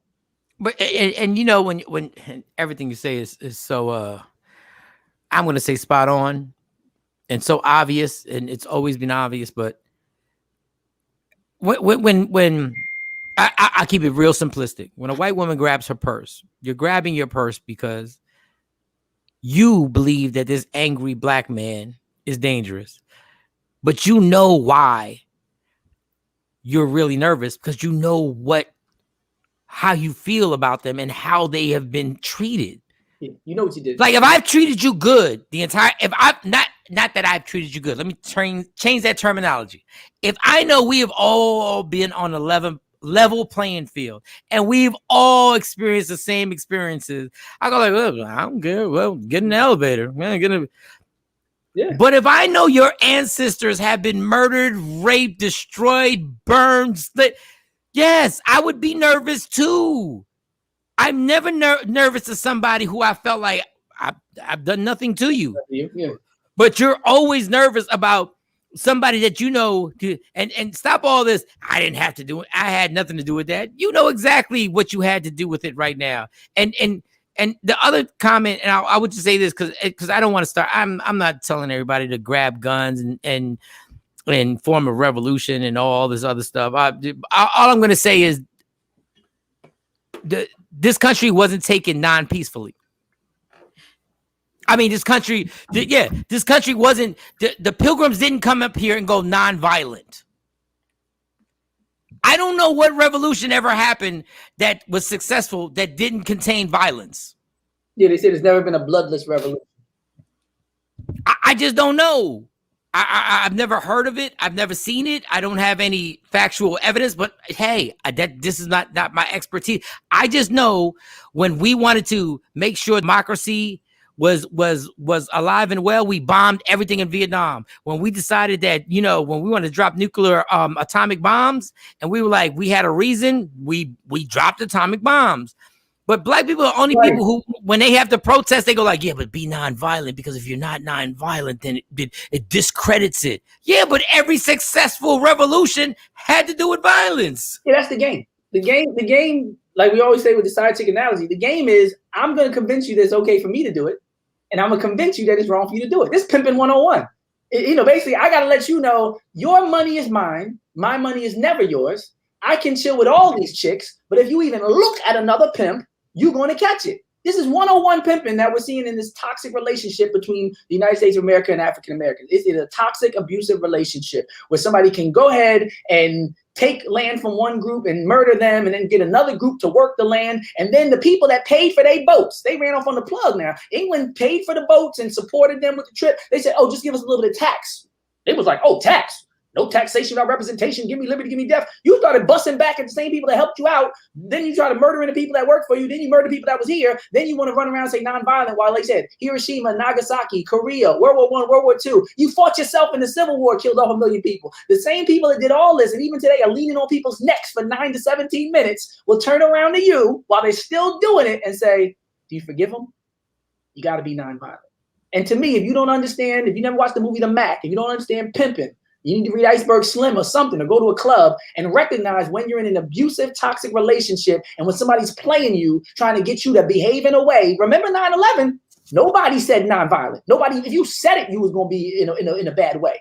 When George Bush was like, we're going to smoke him out, he was standing on the rubber with a megaphone. They said some of the reports that they killed between 300 and 1 million plus people, based on a lie about weapons of mass destruction. And even after they finished killing all those people and spent all those trillions of dollars and all those lies came, nobody got locked up and nobody said, you know what, I think we should have tried nonviolence. To this day, George Bush up there trying to use Michelle Obama to clean up his image, like just hugging up on some black woman is going to make it so you're not a war criminal. No. They, to this day, aren't talking any different than Columbus was talking. After 9/11, they said the same thing that England and Europe always been saying, especially about brown people. Drop the bombs. Nobody wanted to talk. No negotiation, no marches.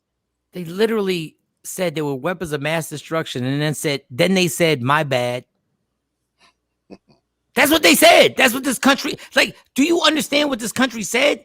They bombed a country and then said, my bad. While they told people in Ferguson to get in their effing houses. Like, because they can't march and like protest the First Amendment of the Constitution. They were tear gassing people on their own porches in Ferguson. People were out on their own property, on the porch, and you can see many times when people are just getting shot with tear gas canisters and rubber bullets. So the difference between what we saw January 6th at the Capitol versus what we saw in Ferguson ended any debate. Again, I say, we are out of the whole phase of my perspective, my opinion. All you do is contrast those people who were beating that officer with a flagpole January 6th at the Capitol. Contrast that with people in Ferguson sitting on their porch and see the treatment that's disparate between the two. One getting tear gas, one getting rubber bullets. The other one, they were taking selfies and letting them smear feces on the walls of the Capitol, put their feet up on desks. There's nothing left to talk about. Anybody that wants to play dumb and act like they don't get it, you already know you're dealing with an agent, you're dealing with an enemy. I don't care if it's a foreign police officer or if it's a so-called news reporter on a major network that just want to keep their job and get promoted by somebody because of their political beliefs. At this point, I am done with the convincing, the debate, and I know exactly what it is and I know exactly why. And now it's not even time for too much talking. It's more so just time for the basic things that you can do on a day-to-day basis to put yourself in a position to make institutional systemic change. Like the game of Jenga, we want to move the bottom block. And this will be my final one, Dr. Smith. I want to say that, and I listen. I'm not trying to break any breaking news, but I just watched a documentary on Black Wall Street. You know what's ironic what you just said though? Black Wall Street, the accusation was because of what happened on an elevator. So what you said about the elevator is so ironic because somebody accused somebody of bumping somebody on an elevator or allegedly assaulting on an elevator. And that's how the whole town ended up burning down and people were faced with whether to run out their burning house and get shot or to stay and die. That whole elevator analogy is deep. You're absolutely right. And sometimes the escape from reality sometimes is bad because sometimes you got to watch this to understand like how you can't escape this reality. But this is my thing. This is my whole point of the subject was I want these NBA players to be strategic because the NBA is Black Wall Street. Yeah, that's powerful. Like the NBA is Black Wall Street right now. Like literally every time this number of players become millionaires, You can now bring in not just millionaires, 100 million billionaires with secure contracts, not like NFL. Yeah. And you bring the next group in and you say, but this is what I'm saying. You grab these rookies and say, listen, this ain't just about playing this basketball. This is us. How many players, I don't know the number of players come in. We can change generations. The world. Right now. Right now, we can change them. Bring the next group in. And then when you go out, like, I can't even tell you how many people, it was like 10,000 people LeBron sent to college. I'm not saying college is the end all be all, but I love the fact that you are actually going to college and doing that cardio on your mind where you're and I'm not against college. I'm just saying, but there are a bunch of players. If you keep using this platform as Black Wall Street never had the money that the NBA has right now. So you bring the next group and you go like, okay, I reach out to the community. I do this. I change this. I change this. And but then sometimes I wonder like this game, like it's so messed up, but I know that NBA situation, that platform right there, you got Michael Jordan, owner. LeBron's going to be an owner. It's just getting more people to be owners. And this is not the answer to anything. People, I don't think there's ever going to be an answer to anything because the evilness that controls this country is bigger than anything. But I wanted to know your viewpoints on that, on something like that on the NBA. Well, first you should hashtag that because Will Smith might like that joint. Black Wall Street. that might be. I saw somebody in the comments said the same thing. NBA is Black Wall Street. No, they need to know. We need to find a way to get them the message. And I think social media is a powerful way because there's always been a severe insulation. Right? When they get these players, I remember being at the Long Live the Spirit of Million Man March. The Honorable Minister Louis Farrakhan was saying, when you reach a level and show that you have some talent, they draw you out. They have a structure that draws you away from your community. Whether you're a rapper, a singer, an actor, they make sure that you end up different politics in different spaces in different communities with a different colored wife 9 times out of 10, right? So they've always been aware of the potential. There's a beautiful document, I say beautiful in an ironic sense, by the COINTELPRO agency, the anti-civil rights agency that was infiltrating all these groups led by J. Edgar Hoover. For those who saw the Judas and the Black Messiah movie. In one of the documents, in the Black Messiah document that says, reference Black Messiah, it says that there's 3 people that they were looking at based on their potential to create a Mau Mau type revolution. So they are referring to international Black people who stood up. And they've always been conscious that if Black people here realize how much other Black people were standing up, that could be a problem too. Hence the relationship with the Haitian Revolution and most African Americans and their lack of knowledge about it today. So they were saying that Elijah Muhammad had the potential, but he was too old, they thought. They said Martin Luther King had the potential if he just disassociated himself with the establishment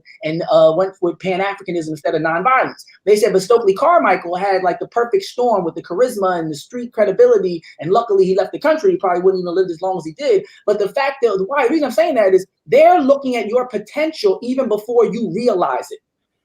So even when you're still a Meek Mill just talking about the block, they have people historically that have looked and said, if this person ever wakes up, they could be dangerous.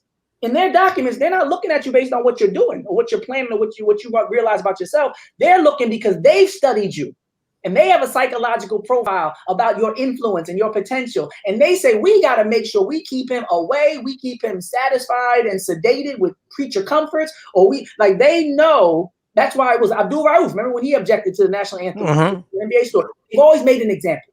It's always been a buck-breaking process, just like on the plantation. Somebody acts up, bring everybody around. Bring the children. Let everybody see us. And other Black basketball players actually did not come to his defense. Yeah. And it was with Magic and Jordan at the time, right? He asked them with him. They were like, "No, we trying to get this money. We selling sneakers. I'm about to open movie theaters one day." No, but I'm just saying the whole real talk. Magic was actually busy doing something else back then, but we're not gonna go there. That they've always realized what you're saying. That this group of concentrated wealth and influence. I'm talking about people Young Thug said it in a recent interview with Gillian Wallow. He was like, it's different when you have numbers versus people wanting to be you. These NBA stars are people that children want to be. It's one thing somebody say, oh, I like what you said. I like your song. I like your TikTok. You got a lot of followers. like you said, if LeBron James says this is what we're doing, it could be the tipping point. And that's why even now, I wouldn't be surprised if within the next couple years we get some accusations or some issues. Because if they've attacked every other black person, like Eddie Griffin said when in Asterix, we have to be strategic enough to expect the potential for somebody to attack somebody like LeBron James and not do what we usually do, which is jump out the window and start canceling people based on what the major media tells us they think about a person. Not to drag Cosby, nobody else into it, but we need to take it a step, and look at it as two things could be true. The example I'll leave you with is this. There was this guy who was cheating crazy back in the day. He was like this political dude, and everybody thought he was like this pure guy, but he was always cheating. But he did so much great work. You could be a cheater and do great work. His name was Dr. Martin Luther King Jr. His after parties were crazy. So if somebody came to you in the 60s and said, like Hoover did to Coretta, right? He literally recorded him with other women, wrote him a letter calling him a fraud, and told him to commit suicide, right?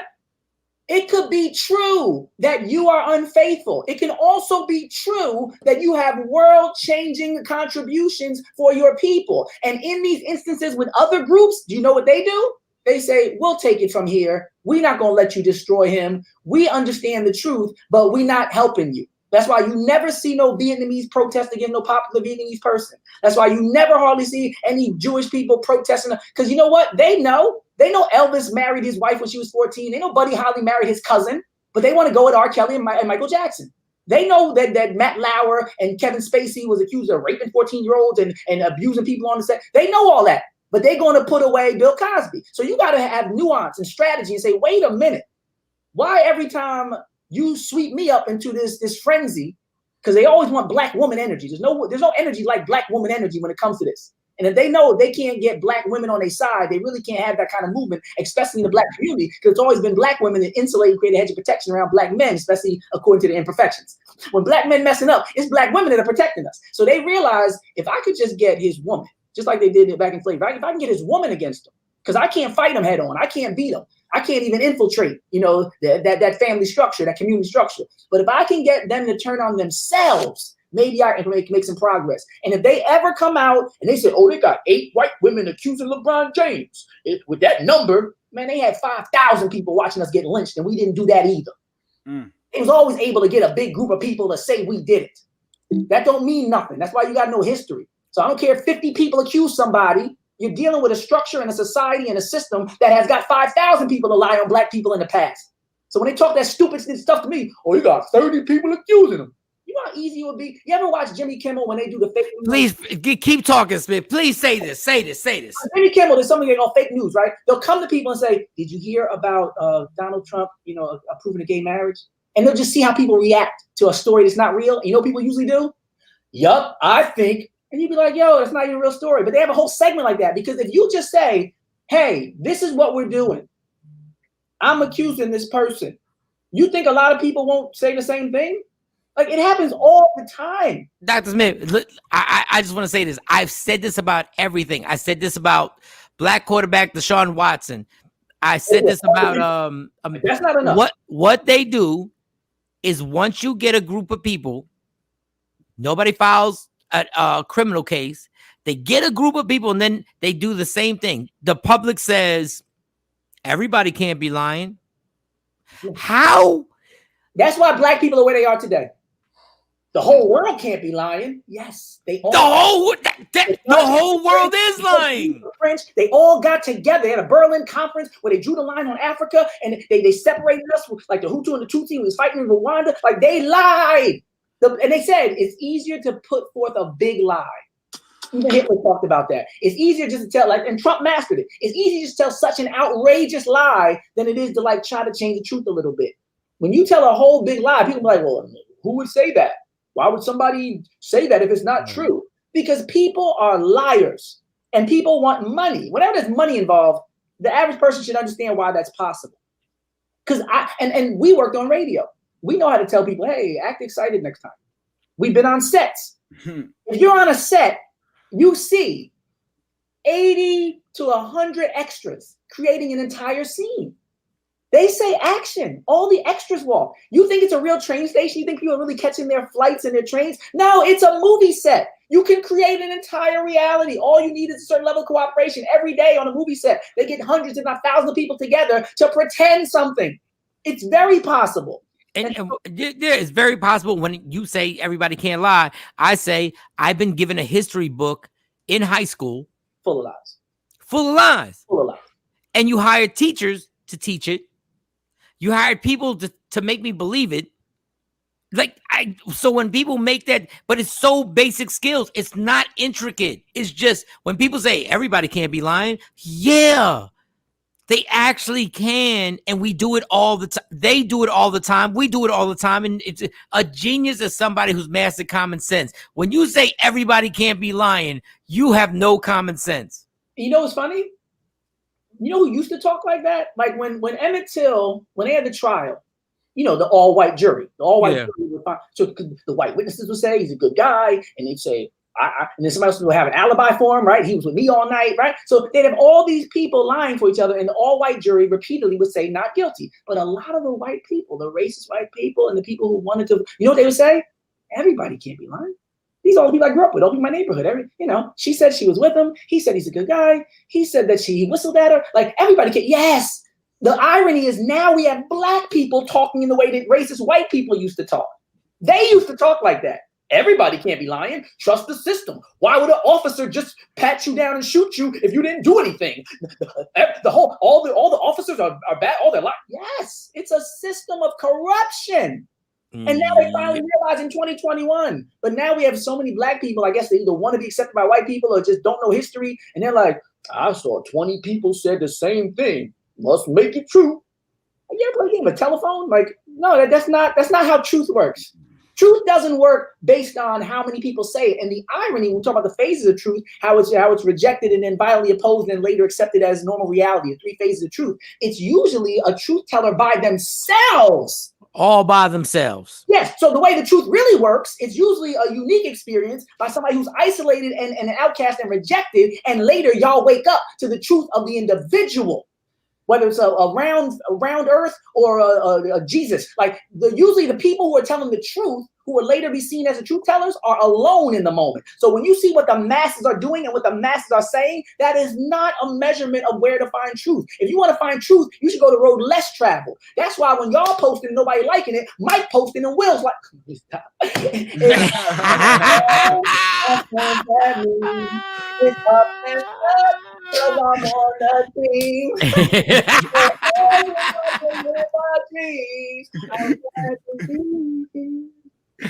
All right, Dr. Smith, every Friday it happens. I bring him on here and hold up. Will Smith liked my comment, but I'm gonna tell you one thing. Yo, NFTs. You know about NFTs, Mike? I keep hearing about it, but I don't understand it. An image that's yours, and you can basically like stamp it, copyright it, like, you know, product code it, you know, UPC, and you can own it. So other people could see it and download it, right? Like a copy of it. It's like art. You can get a copy of somebody's art. You can get a reprint, but you can have the originals. NFT does a digital original. So let's say you had something that said, I don't know, Will Smith liked your post, right? And you created an NFT of the moment that Will Smith liked. How do I create the NFT? Yeah, how do I create? You can go on and I'm gonna see the good one. They got some apps where you can go on and basically for not too much money create, you know, your own NFT. I can send y'all some links after the show too. Can you please send it to? Can you send those links to Jay? Because I keep hearing about these NFTs and I'm like, no, it's a good one. I think Will Smith liked your post is a good NFT, and I don't know how it works because I know that I think it was Jack Dorsey sold his first tweet that he ever did. You know, and it went for like some $1 million or something. But I think just to be in that space, for you to enter the NFT space, I think that's a good introduction, you know, associated with Will Smith. You know, you want to write. Will Smith like my post. Yeah. Merch is next. We need the merch next. Will Smith like my post. I was just researching the tax breaks. I know you got the TOL situation heavy, how they have the write-offs for uniforms. So when you're shopping for the team and you get the Will Smith like my post and the TOL shirts, you can write that off as a uniform. You know, as long as everybody wears it, you know, on the show, you can go crazy with that and not even pay for it. All right, we gotta get into more of this. He's here every Friday. We can get him. We try and get him as much as possible. He's a professor. The man is a hip hop. I don't even gonna bring that in, but professor, we got Dr. Smith. Clap it up, y'all. Clap it up. Clap. We'll see y'all next. We'll see you next Friday, big homie. Thank you. Thank you. Man, and Sexy Mo's there too. So yeah, thank you. She's ready. Yeah. Yeah. Okay. 157. I stay ready, so I ain't got to get ready, Michael. Shorty Shawn. got the game plan together for the post. She inboxed me. She said exactly what you should do for your post and how to have the multiple pictures, basically showing the journey. Like she had a dope idea. I'm like, I should just give her the password. Just do it, and we just repost what she do. Like she's on it. Shorty Doo-Wop. She's part of the squad now. Post all because we're like that. Shout out to her. Yeah, all right. Well. Sexy Mo, why you just got a tank top on today? What are you doing today? Listen, this is the official start of the summer. Leave me alone. It's hot. Jesus Christ. Allegedly with Sexy Mo. Go ahead, Mo. We haven't heard from Spank. It's hot. He hit me with the bet last night. That was the last time him with he's still old school with the bet. So we should be good. I don't see why we wouldn't. All right, Sexy Mo, go ahead. 5 minutes. We got 7 minutes, Mo, and Spank should be joining us. Go get it. 7 minutes. All right, I'm a speedball. I'm going to interrupt you 3 times. That's it. Go. Three. 3 times. Go. All right, so okay, I'm giving y'all TI update. You know, I reported already, Michael Shawn. I told you that. Listen, you know, somebody else has come out the woodworks and accused him and Tiny of, sexual manipulation with the drug thing. And so, listen. Y'all know T.I. wasn't going to sit back and not say nothing. He took the social media, and he's put it in his music like a lot of artists do. They put their personal issues into music when they really can't say too much, right? So he's dropping something. He's dropped it, I think, last night, if I'm not mistaken. And it goes like this: go put your face and reputation on it. These kind of claims deserve more anonymous provocative conversation, don't it? Then he goes on to rap, willing to face whatever consequences for his vision while I'm up against some lying ass bitches. Like that was, so that was his stab and his jab at the situation. And I'm eager to see if he's going to, speak more lyrics to this situation. If you are a swinger couple and you do these things now in 2021, just say it off the muscle. Say it off the muscle. Say, listen, I love my wife, Tiny. I love her. Let me take Tiny out of it. I love my wife. I'm a celebrity. We get down with the get down. We are swingers. We like other people in our bedrooms, our living rooms, and all that good stuff. Doesn't mean we don't love our kids. Doesn't mean we don't love our kids. Doesn't mean we don't pay taxes. Doesn't mean any of that. It means this is how we get down. Just say it. Just say it off the door. Just say it. Like, stop. Like, and obviously this is hindsight because we all want to play this game. Oh, did you know Will Smith liked my comment? Okay. Anyway, Will Smith liked my comment. But guess what? Will Smith and Jada, in their own way, told us. But now it has to be out front and go like, hey, if you hang out with us, we will buy you drinks and bring you back to the spot. So don't give me all these, like, cause the one chick was like, oh my God, I think they put some in my drink. So I took a shower with T.I. and Tiny. Then after I took a shower, we played Jenga. Then after that, then all of a sudden I woke up and my vagina was on fire. And you wanted Jenga. She said that he stuck a toe in her vajayjay. He stuck a big toe in the vajayjay. This is what you gotta. This is where I've always said, and I ain't been bold enough in my life to say it. Hey, this is who I am. This is what I do. So y'all can't use it against me. Right. Hey, this is it.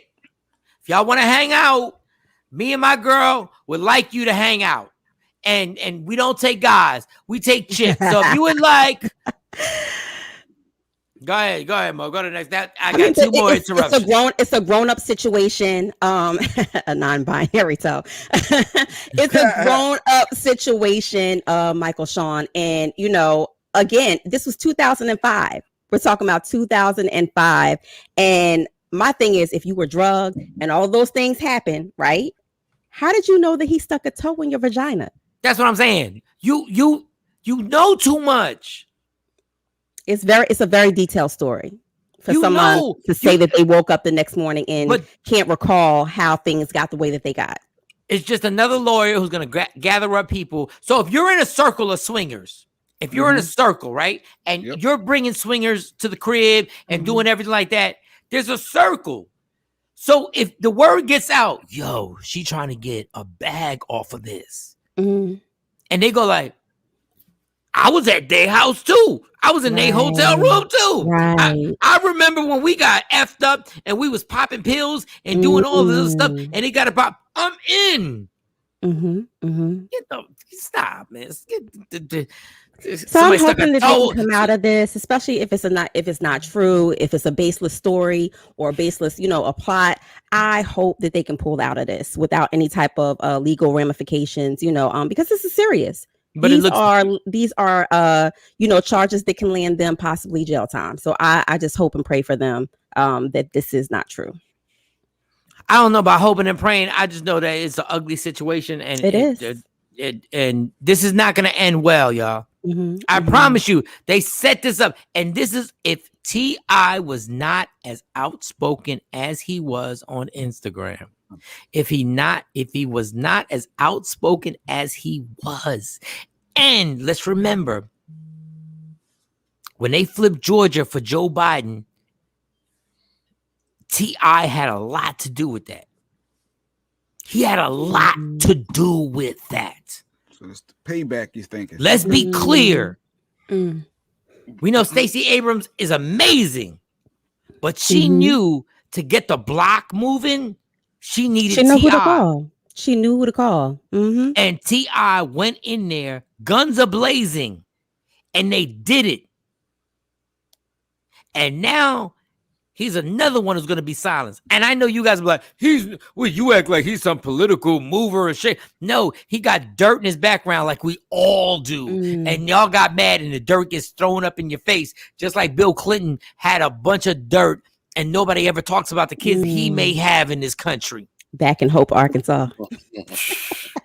The watermelon capital of the world. Try to act like John Travolta when they made that movie wasn't about Bill Clinton. Shut the okay, next one. All right, I broke the rules. I can't interrupt anymore. That's okay. That's okay. You did. That's okay. And our guest is punctual and in the waiting room. So Mo, you got one more story real quick? All right. Well, I'll tell you who is not waiting, and who's not going to let the media know that they're out there double dating and double dipping. Kylie and Travis, they're back together, but they got an open relationship. They set it from the door. They set the parameters. I guess he wanted that old thing back. She wanted that old thing back, and they're together, but they have the option to see other people. Who are these people? She wasn't going to end up like Chloe. You might never know. Who are they? Come on, Kylie Jenner and Travis. Oh, Kylie Jenner and Travis. Scott. Yes, no, I got you. No. I really didn't hear you. No. Yes. But they are people. Okay, everybody, clap it up, sexy Mo. So she's controlling the narrative. Allegedly, allegedly. Modified. We did a modified version. I'm gonna hold these other stories for tomorrow. Monday. Monday. Have a great weekend. And you better put a sweatshirt on, girl. You better stop playing with me. It's hot. Okay, she's sticking around. Mo's sticking around. She got history with our next guest as well. Oh God, here you go with the history. And Jay Black rubs his hand. She got history with it. What? She got history with it. She got history. Freaking non-believer. Yeah, fake. All because Will Smith liked his post. That's funny. All right. Well, that Will Smith liked my post. Status. Ladies and gentlemen, it does heighten your status. When yes, Jay Black is G of Little Faith. When Will Smith, I'm gonna ask this next gentleman who's coming on here right now. You're listening to Michael Shawn and the Takeover Legends. This man is part of the Plastic Cup Boys. Kevin Hart presents the Plastic Cup Boys. They got their own situation on Sirius XM, which is a great show that they're just them. Y'all, please put your hands together because I'm at a comedy club right now for Spank. Spank is in the building. Spank is in the building. Goddamn. Good morning. Good morning. Good morning. Jesus, I'm tired. But what's up? I'm here. That's what it's about. I'm here. Hey, Spank. Oh, he's in LA. That's No, the realest thing you've ever done. I don't care what you do in life. I will always defend you because there's no reason you're on this show, and thank you so much. Like there's a no, like on everything I love, my dude.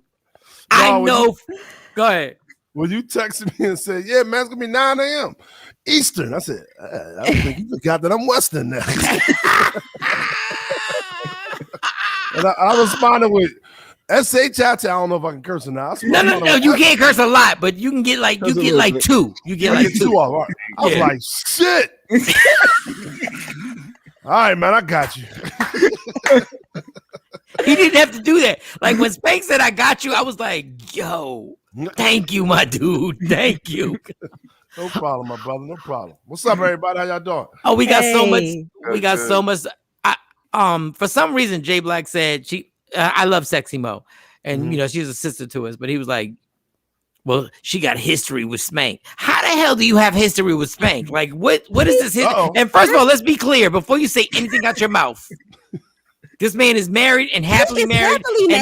Hold on, Michael Shawn. Yeah. A pandemic happened. We had a quarantine, and we broke up. Yeah, I'm divorced. Yeah.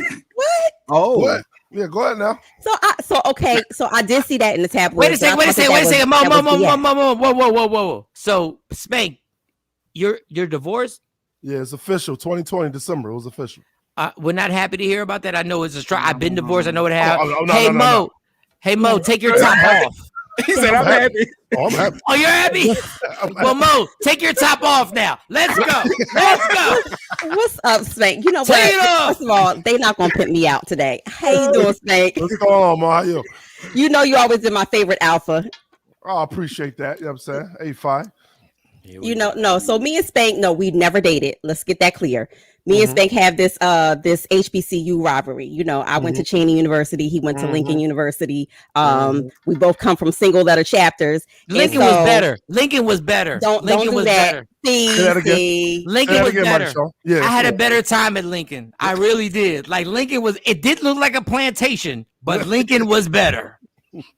He knows that everybody came to Cheney to party. Yeah, we definitely did. When you wanted to party, you came to Cheney. That's for sure. Absolutely. But my thing this is all my thing about Cheney, because I know y'all be trying to cancel people. Y'all had so many fashion designers on campus. Like it was so many. Like and y'all both know what I'm talking about. Y'all both. All right. We're not gonna do that. No. Are you gonna say I'm lying? That's the new age thing. No, it wasn't a new. This was like 10 years ago when y'all had fashion. Okay. All right. So Spank, Jay Black was researching you, right? Which let me say pause. Jay Black was researching you crazy, right? And I already knew like you guys are doing well. The Plastic Cup Boys tour around the country and do they thing. And then Jay Black was like, "Yo, this dude is on Tom and Jerry." But he called me like in the middle of like, I'm like he called me like I was supposed to be like, what? Like I was tired, Spank. Like I was tired. And he was like, "Yo, Spank is on Tom and Jerry." And I heard him. I know I did. And I Googled to confirm. I said, that was Spank. No, I was Spank from Philly back in the day. Yeah, with Cap. Yeah, he's in Tom and Jerry. And I called him. Yeah. Now, Spank, do you see how excited he was? That's exactly how he was when he called me, my dude. He said it like a fan girl. That was our guy. You know, when you see somebody that you came up with, and on like that's a big deal. So I was just trying to show love, and like if Mike didn't know, I was making sure he knew. How was that experience? Like, what is it? Because you know you're on a different level right now. Go ahead. That was dope as hell, man. We got the call from Tim Story. We got cool with Tim Story for Kevin Hart movies that he was doing. Like I think he did Ride Along.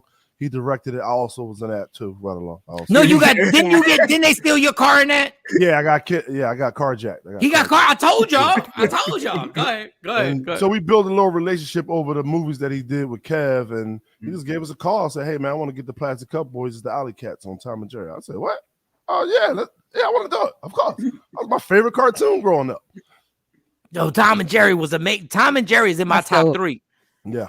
Like Tom and Jerry is definitely in the top 3. And top 3. I think Woody Woodpecker's on there too, but Did you pause. say Woody Woodpecker? No, Woody Woodpecker was dope. Like y'all gonna stop. Okay, Oh. y'all gonna stop playing with Woody Woodpecker. All right.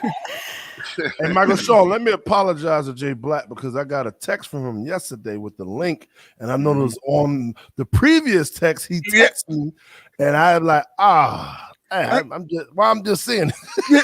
Oh, so I thought so, Mike. You didn't know when he was doing the show. The Plastic Cup Boys were coming to Dallas, and I hit him up. I know. I just wasn't in town. I know. Back in April, and I hit him up early April. Like, yo, Spank, you coming to Dallas? I need to get you on with Mike Shawn. It was crickets. Yeah. So when I had to text him for the link for the yesterday, I'm like, is he going to respond? Like, because it's Spank Hollywood now. So I hit him back. And he was like, bet, I got you, Jay. I'm like, wait, we just going to ignore the fact that he ghosted me with the other, like, no. I said, oh, he texted me already.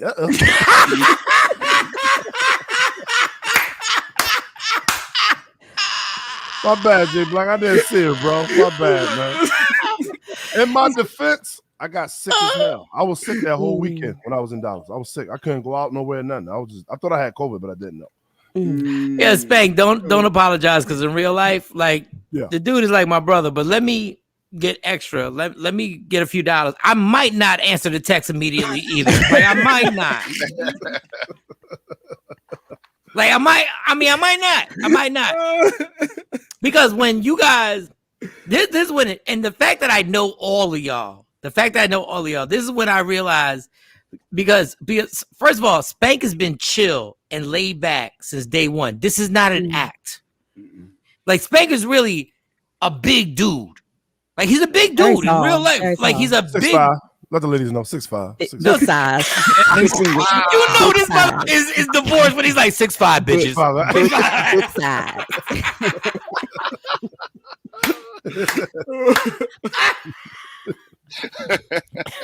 Are you dating? I don't know if I want to call it dating, but yeah, exactly. He's knocking bitches off. That's what he's doing. He's in them streets. That's what he's doing. And well, he should. And my thing is like Spank he literally acts the same exact. This is what I love about this situation. And I would love to be able to hate, but I can't. He acts the same. I would love to be able to be like, yo, Spank be acting brand new. But Spank acts the same way that he acted in front of a comedy club called the Laugh House on South Street. He acts the same exact way after being in movies and touring and doing arenas, coming to Dallas and selling out arenas and being on there. And it's absolutely amazing. But I just want to ask you this, Spank. What is the gift and the curse? What's the gift and the curse of being associated with Kevin Hart? In a big way, because y'all are brothers. Right.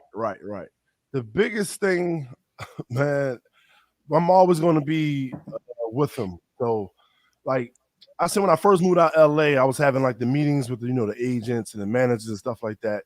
He was setting me up, and people in his team was setting me up with meetings. So like, yo, we got you when you get out here. But every time I met with an agent or a manager, they always say the same thing: "You're under the Kevin Hart umbrella. You're good." I don't understand. I don't know what I can do for you. I'm like, what do you mean you don't know what you can do? You're a manager saying this. What are you talking about, man? So I think that was the biggest curse. And plus, also, shouts out to Naeem, who's on the Tyler Perry show. Yes, he is. Yeah. Tyler Perry came to one of our shows. So, afterwards we met him and everything. But Tyler Perry, when Naeem got in contact with Tyler Perry said, "Oh, I didn't know y'all did stuff outside of Kevin Hart." This is Tyler Perry saying this. So we already know a lot of people think that everything we do is up under Kevin Hart's umbrella. And I'm like, no, we're our own person. We still do our own thing outside of Kevin Hart. And y'all grinding because y'all really are touring the country. Yeah. Oh, yo, that is amazing. But you know what it's like? I saw an interview with Memphis Bleak, and Memphis Bleak said, when Jay-Z said, no matter what happens, Memphis Bleak will always be a millionaire. Oh, yeah. And he said he couldn't get record labels to take him seriously because they were like, what you just said. They were like, you're good. They got you. There's nothing we can actually do for you. So, Spank, when you're actually going, you guys are living a good life. So I'm doing all right. No, you'll know, Spank, you're living a good life. Like it doesn't change. But I just question this. Like when you are thinking about what's next, what is next? Like, what is the thing that you're like, damn, I just want to do this. I want to do this. I want to start my own TV show. I want to take it back to when like Martin, the Fresh Prince of Bel-Air, and shout out to the Upshaws. I've been watching the Upshaws on Netflix. Yes. And I think that's giving hope back to the No, Black that is family funny. dynamic. The Upshaws are funny for real. It's a dope show. It is. And That's- I actually sold a TV show to CBS right before the pandemic, and I thought I was out of here. The big ticket. But we sent them the pilot episode. They're like, yeah, well, we don't think we want to pick this up. I said, God dang, I was right there.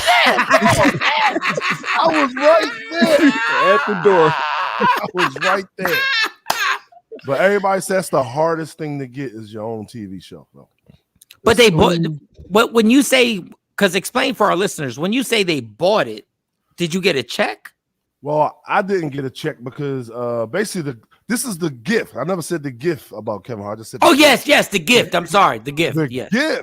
The gift is I can go to his office, and find out what scripts is coming to his office. You know, because a lot of people, you got a production company. Right. So you got other people that's like sending in scripts and TV shows and stuff like that, ideas. So I got a chance to look over some stuff and say, hey, I like this. This is a great idea.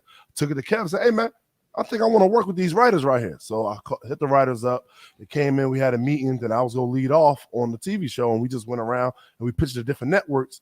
So when it got sold, I think we pitched to every network, every major network. And CBS loved it. So when they bought it, the money went to the writers and the production, not the talent, because I was just the voice when I came in the room to give it life or whatever. Yeah. I gave it life. You know, when I walk in the room, it's, hey, I'm here, let's go. So I gave them a great presentation and they loved it, but I didn't get a check. Now, if we'd have shot the pilot, I'd have got a check. You'd have got that's amazing. Yeah, so I was close. I was like this close. But that's my next. Like, I really want a TV show. I want to lead in my own TV show. Spank, what was the moment where you were like, damn, I made it? What was that one moment where you were like, was it a show? Was it maybe the show when y'all did a football stadium? I was just about to tell you that. Yep. Oh, go ahead. Well, tell when's the moment where you go like, yo, this is absolutely absurd? I think it was like 2014 or 15. We did the football stadium in Philadelphia where the Eagles play. And we sold 55,000 tickets. And I walked on that stage and I was like, wow. It took a second. It wasn't the Michael Jackson moment when I just stood there and everybody. But I definitely took a second. I was like, wow, look at this. And then I started. I ain't get all when I first came out, but it was love though. I think that was the moment I feel like, oh my, I made it. I'm here. No, the fact that y'all came back to your home city. Y'all came home. Like when I watched it, I was like, God, like this is like I've known these guys for so long. I said, this don't even make no sense. But let's transition real quick.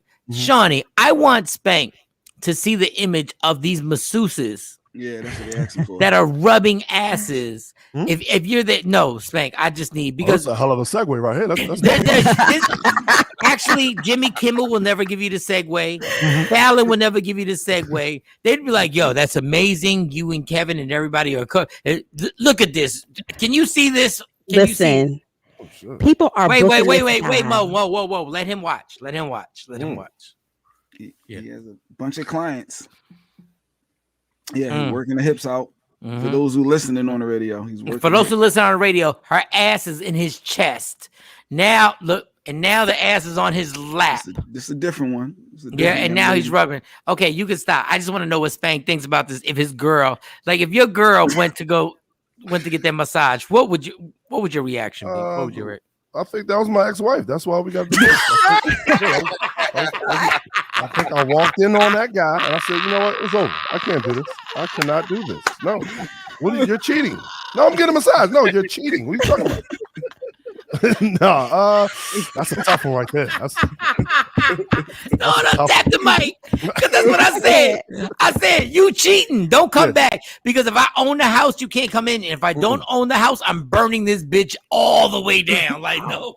So he specializes in giving girls who are scared to like go get massages, like big girls, curvy girls. He had. If you go to his page, he has a lot. I DM'd him one time. He traveled. What does that have to do with cheating? I'm just saying. What does it have to do with cheating? Like, what are you doing? Why are you trying to justify if I sell crack? If I sell crack to kids, and you go like, well, he's trying to raise money for the youth organization on the block. Like, what are you doing? Like, do you know this dude or something we don't know? That's tough. Spank, if your girl goes in there, her ass is tooted up, and they got mad because I said tooted. Okay, a grown man shouldn't say tooted, but I said tooted up. Okay, the ass was tooted up. You 6'5". What happened? I'm swinging. I'm sorry, I'm swinging. I'm coming. I'm swinging. I don't know what's going on in here, but not in my house. In my house, nah. You don't even have your own office, sir. Nah, you don't got. Nah. I'm swinging. Hey, you know what? It's Friday. Spank, you ever been in a situation where a comedian says some slick stuff to you? This is Michael Shawn and the Takeover Legends Free Agent Radio Media Room 360. We have Spank from the Plastic Cup Boys, actor, comedian. Have you ever had somebody, because you are a laid back dude, you're not the type that's ever been like, yo, I really can, like, really get at you. No, because Spank is, when I say 6'5", 6'5", like big. real talk. Right.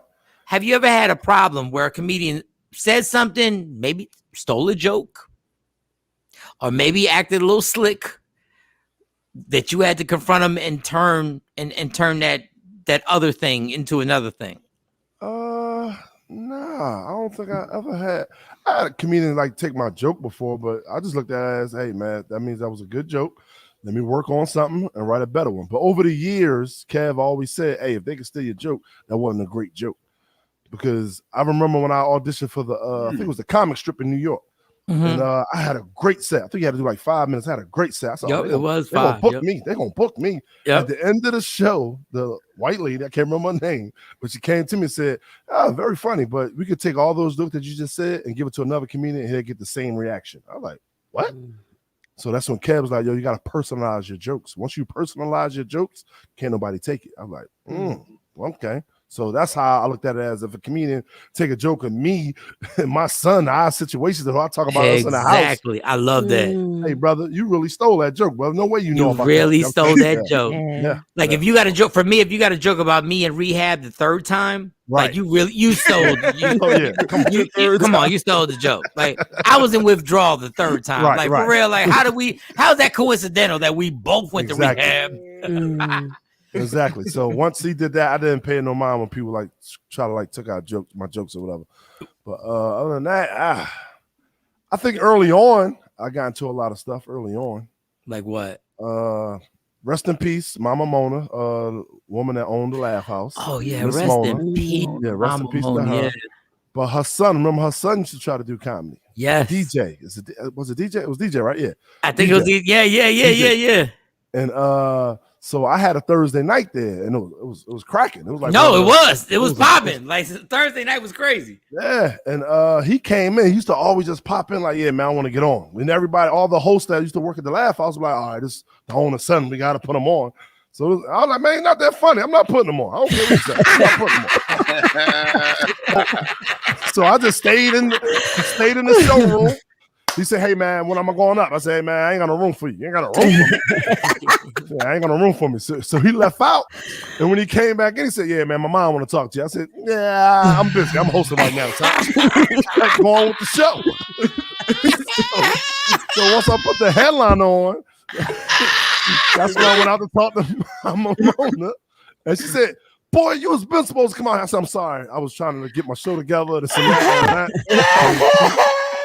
She chewed my ass out for a minute. I ain't gonna lie. She chewed my ass out for a minute. It's so funny because DJ would be popping up, but it was crazy because he would leave from the back kitchen and be like straight mozzarella sticks, and then go straight to the stage.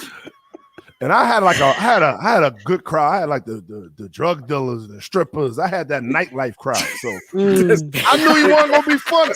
That's the good crowd. Yeah, I knew he wasn't gonna be funny. I said, I'm not putting him on my stage, man. My people be mad at me. I'm not putting him on my stage, man. Shout out to my boy DJ though. We made up after that. We cool.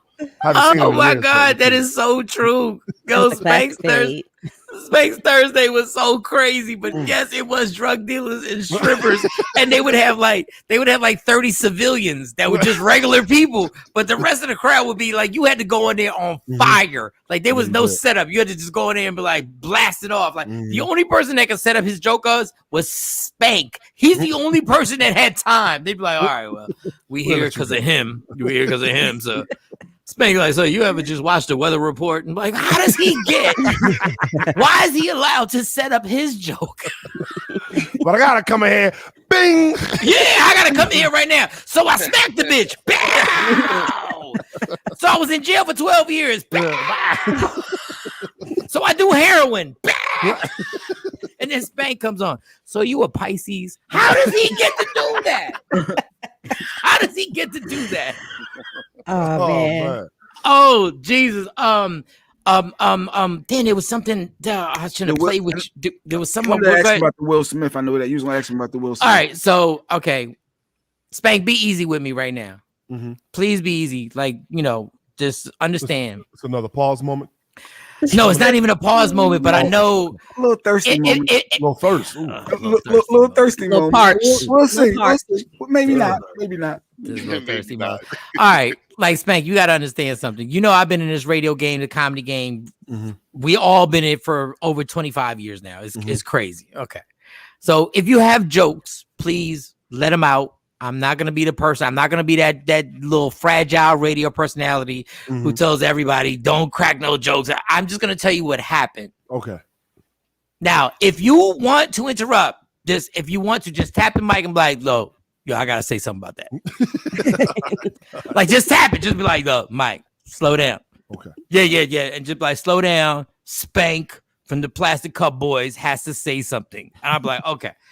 All right. So I'm at the gym. I'm working out, doing whatever I'm doing. I get on. Mike, this is Spank from the Plastic Cup Boys. You was really working out, or like? Let's be honest. Was you really work? I'm sorry. Finish your story. I'm sorry. Finish your story. I'm sorry. Right from the rip. Right. Wait, were you really working out? I don't even know if I believe that. I just want the whole story to be true now. Because comedians, we tell real life stories, but we exaggerate to make it funnier. So I just wanted to make sure. When you walking by the gym, when you walking by, when you working. What about working out? All right, that's perfect. So you get it now. So I got you. You got it. All right, so I'm on it. So I do everything. Like, I actually wrote everything down. A trainer sent it to me. I wrote everything out. I did everything. And then the finale was I had to do this cardio. So I do the cardio. I'm sick of music because I have all types of music. Like, I'm the type that will listen to like the hardest, dirtiest, grimy hip hop song and then listen to Barry Manilow. That's just who I am. That's his cool down music. Yeah, like it doesn't. No, it's not even cool down. Like, I will literally listen to one of these disrespectful rappers and then listen to Neil Diamond. That's what I do. Like, I just switch everything. So I said, I'm not listening to music. I'm gonna scroll on Instagram for the last 20 minutes because I have a certain time. Last 20 minutes. So I scroll. I go to Will Smith's page. Do you follow Will Smith's Spank? Yes. Okay, he's an entertaining page. Like, that's an entertaining page. And it's something you inspire to. So Will Smith puts up this thing where he's jogging, but it's like overcast and it's dark and it's kind of rainy, right? And then he says, if you can, somebody caption this motivational situation. Somebody caption it. Like, normally I don't do nothing like that, but I'm bored and I'm like, let me caption it. So I caption it and I put something on there. I said, sometimes the most important journeys you have to travel will be by yourself. All right, Spank, wait a second, because I know you know Will, but wait a second, Will. Spank, I went back in Instagram like 10 minutes later, and he liked my comment. Oh, wow. Spank, don't you degrade me, Spank. Don't you dare. Will Smith liked your comment. Spank, don't you do that. Don't you do that. Don't you do that, you bougie bastard. Don't you do that right now, Spank. I gotta ask one question. All right, back to Spank, don't do that. I gotta ask one question. What's the question, Spank?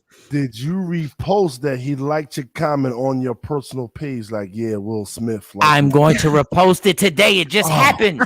Why? I'm not supposed to repost it? No, Mike, you're somebody, so you don't have to do that. You're somebody. You don't have to do that. Are you serious, Spank? Yes, you're established. You don't have to do it. But I'll give you this. Being as though we all hometown, you're a little Jersey, but you're still yeah. I'm a little Jersey. Yeah. You're still hometown, so I may give you a pass for that. Will Smith, Philly.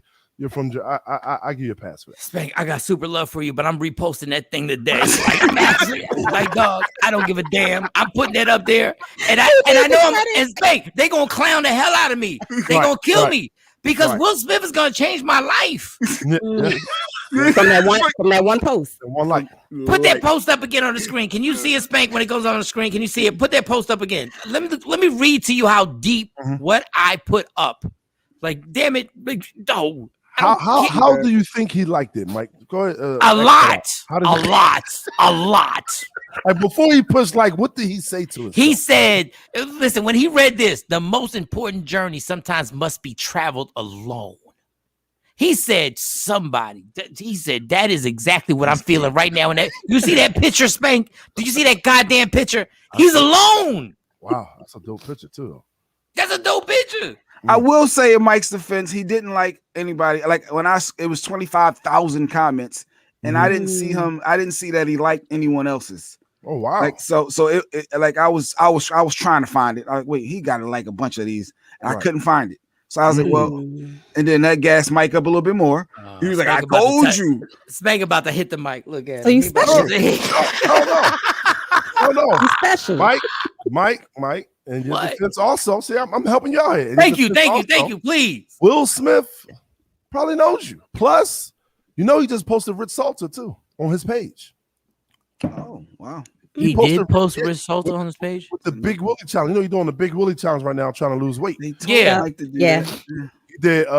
did Chris Spencer. He did a couple other people, and he did Rich Salter. Rich Salter was in one of the collages. I said, oh, wow. Okay. Yeah, so he's looking out for the hometown. He's looking out. So he's seen you like, oh, that's Mike from Jersey. Let me go ahead like that. You know what I'm saying? Yeah, so wow. Spank was trying to support me, but he destroyed me just now. Wait, how did he destroy you? No, there were others. I love Rich Salter. We've done a gang of shows together, but he destroyed me right now. He just that he did. You know how you just that person that they feed. They was like, yo, just feed. Like he fed the animals at the zoo. He's like, go ahead, homie. He posted Rich Salter. All he did was like my comment. Yeah. I'm just trying to thank you, Spank. Trying to give you the whole, trying to give you the scenario. Trying to break it down to you. You can't compare. You destroyed, like he destroyed. He really in his subtle way. Yo, real talk. Like Kevin's not that good. F you, like for real. That's another curse. That's another curse. All I get is phone calls from like family and friends. That one ain't do it for me, Spank. I don't know what's going on, but that's special. Like, all right. What about my special, man? I don't want to talk about Kev all the time. Come on, man. I could just be out in the club. Yeah, I could be out in the club just drinking. Spank, what up? How you been, man? I've been good. Hey, that last special Kev did, man. What did you think of that? It's 1:30 a.m. I'm drinking. What are you talking about, man? That's great. They want to give you the full rundown. Hold on. But wait a second. Just be real with me. Like we didn't ask anything about Kev. We talked to you because we know you. Right. Yeah. So when Spank and Naeem would come to the radio station that I used to work for, I already knew what they had to deal with every damn interview. But there was nothing I could do to stop it. Right. Like there was nothing I could do. There was nothing. Like I was getting an easy check. It was super easy. And I was like, there's nothing I could do to jump in the way and be like, guys, they're really funny and talented comedians. Can we like actually focus? And they'd be like, no, we want to know about Kevin Hart. And we want to know what Kevin Hart's doing. Does Kevin Hart ever sniff cocaine? We want to know. We want to know if Kevin, we want to know Kevin. And I was like, and I would sit there and I knew they were looking at me like, dude, you know us. And I'm like, help step in. Throw me a lifeline. Right. But that's where Naeem comes in. That Naeem, whoo, he ain't playing no games. He let him know, hey man, clearly you can't interview him, so you interviewing us to get to him. Huh? I said, damn, hold on now, what you doing? We still here though. We still here though. Now we gotta promote these shows. Now we gotta promote these shows. Yo, Naeem is the lightest skinned Malcolm X ever. Like Naeem, yes. Yo. Every time I would see him answer a question, I would cringe like I was part of the management team. Like my shoulders would go up like a bitch. My shoulders would go up like, oh God. PR. Until PR, I realized anybody? that Naeem, I realized both y'all money was getting very nice because one time Naeem, I think it was like the third time y'all came to the city. Naeem was like, listen, I don't want any of this misinterpreted. Yes, mother, I know you don't because I saw the muscle cars. I saw the car party. The car party. I saw the car party. I was like, God damn. The car damn party. But then when something, all seriousness, and we don't have to answer this, it's not something I gotta press you on. Mm-hmm. When things go bad, and everybody looks at all you guys and like, everything's been perfect. Everything's been perfect. Right. All they did was they went to LA, they followed Kevin, they had no struggles. Like, you're going through a divorce. A divorce is not easy. I've been through a divorce, especially with somebody that you've been with for a minute. Yeah. 19 years? Yeah. 19 years. We can joke all we want about it. We can only joke about it until we get over how it hurts. Right. So after you get over the hurt, then you can actually start writing jokes about it and everything like that. So everybody's like, it's all good. They got the easy life. They just go, even though y'all get hated on at LA comedy clubs and cats look at you like you're just this. But when things go bad for Kev, and we almost, like the car accident, dog, you're with him all the time. Right. Like I had to catch my breath and go like, please tell me this dude is okay. Yeah. So what does that feel like when then the onslaught of the world comes and they're like, Spank, what's going on? Tell me the truth. What's going on? Man, the world knew before I knew he was in a car accident. I actually put the TMZ repost of the cars in the group chat. I said, yo, what's going on? What's up with this? I didn't even know. This true? Yeah. Because, you know, I don't wake up till 9, 10 o'clock in the morning. You know what I'm saying? I don't have a family no more. My family left me. So I'm just in this big old house. I'll just be sleeping. I'll just be sleeping now. I don't be caring about news or none of that. I was asleep around 2 in the morning. And I woke up like around 10, 11. I'm seeing all these posts like, what's going on? I screenshot and put in the group chat. All Wayne responsible. Yeah, dummy, we all at the hospital right now. So, all right. Where you at? All right, send me the address. I'll be there in about an hour. Give me about an hour. You said an hour. Give me about an hour. I jump in the shower and just look out my system. I gotta get on the treadmill, get some of this alcohol out of me. I don't want to show up to the hospital smelling like a good time, you know. So let me try to church out my outfit coming in. Oh my God. That was all right, dog. The car accident was all right. I mean, not to him because he fucked his back. You say it was all right. It was just all right. When he got caught cheating, that's when it was bad. It was bad. It was bad. Woo. Wife just staring at me the whole time, just staring. Like you knew. You ain't know nothing, Spank. You knew something. Yeah, that was bad. That was bad. The car accident, that wasn't nothing. I made you 2 plates last Thanksgiving. You ain't nothing. Wait. Let's stop. Because I watched that thing y'all had on Netflix, right? And I watched the whole part of the cheating. Let me tell you something. The worst, y'all had to catch it the worst. Because the fact that my fiance knew that I was cool with Kevin, like she literally was like, I knew that's what y'all did. I'm like, I ain't talked to Kevin in like 8 years. What are you talking association? So, but this is the one thing in that documentary that really struck me. He was like, he just went to Vegas and didn't call y'all because if y'all would have been there, that wouldn't have happened. Am I taking that correctly? That if y'all would have been there, things would have been different? I'm gonna plead the fifth on this one. Okay, that's fine. That's fine. I don't know where that's going. Good answer. I don't know how I can answer this. That's a grown man. I don't know how. Somebody just plead the fifth. Do you got to do this when you plead the fifth? Yeah, you got to do the Bill Clinton Obama thing right there. You know, okay, that's fine. That's fine. Next question. It's not that deep. That's fine. Yeah, next question. Okay. So let me just put my journalist hat on. Mm-hmm. You didn't like that dude. Is there? Am I reaching and saying that you didn't like that dude from the door?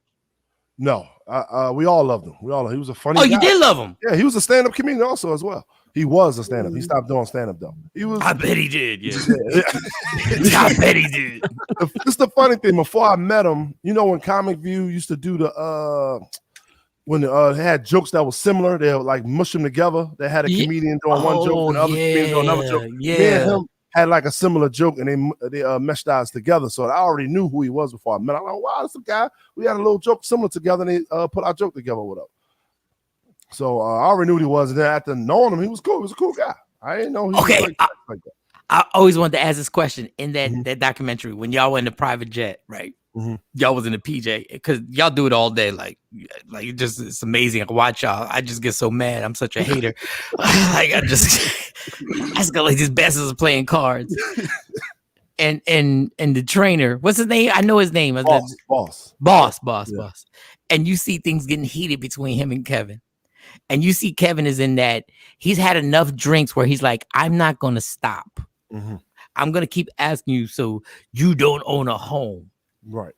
Is there a point where do you ever think about stepping in and go like, okay, guys, like, should we pray? Can we hold hands and pray? Like at some point, because the trainer dude, as much as he tries to be funny, he's a big dude. He's a big dude. And he's an in shape beast. Yeah. So do you ever think to yourself like, yo, do you ever want to just whisper like Kevin, like, yo, shut up, like for real, just for 1 second, like stop. The good thing is I wasn't on the plane that time. I wasn't on the plane. Oh, you weren't on the plane? I wasn't on the plane that time. I think I had like when we like the last tour we did, Kev didn't want to do no more after parties. So the after parties came to me.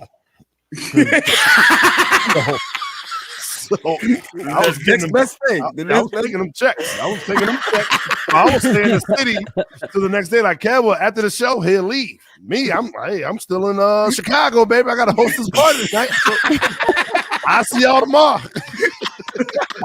He got caught cheating, so he said, I'm not doing no more after party. You know, he's trying to clean his life up. So I'm like, right. But make sure you put all that money over here.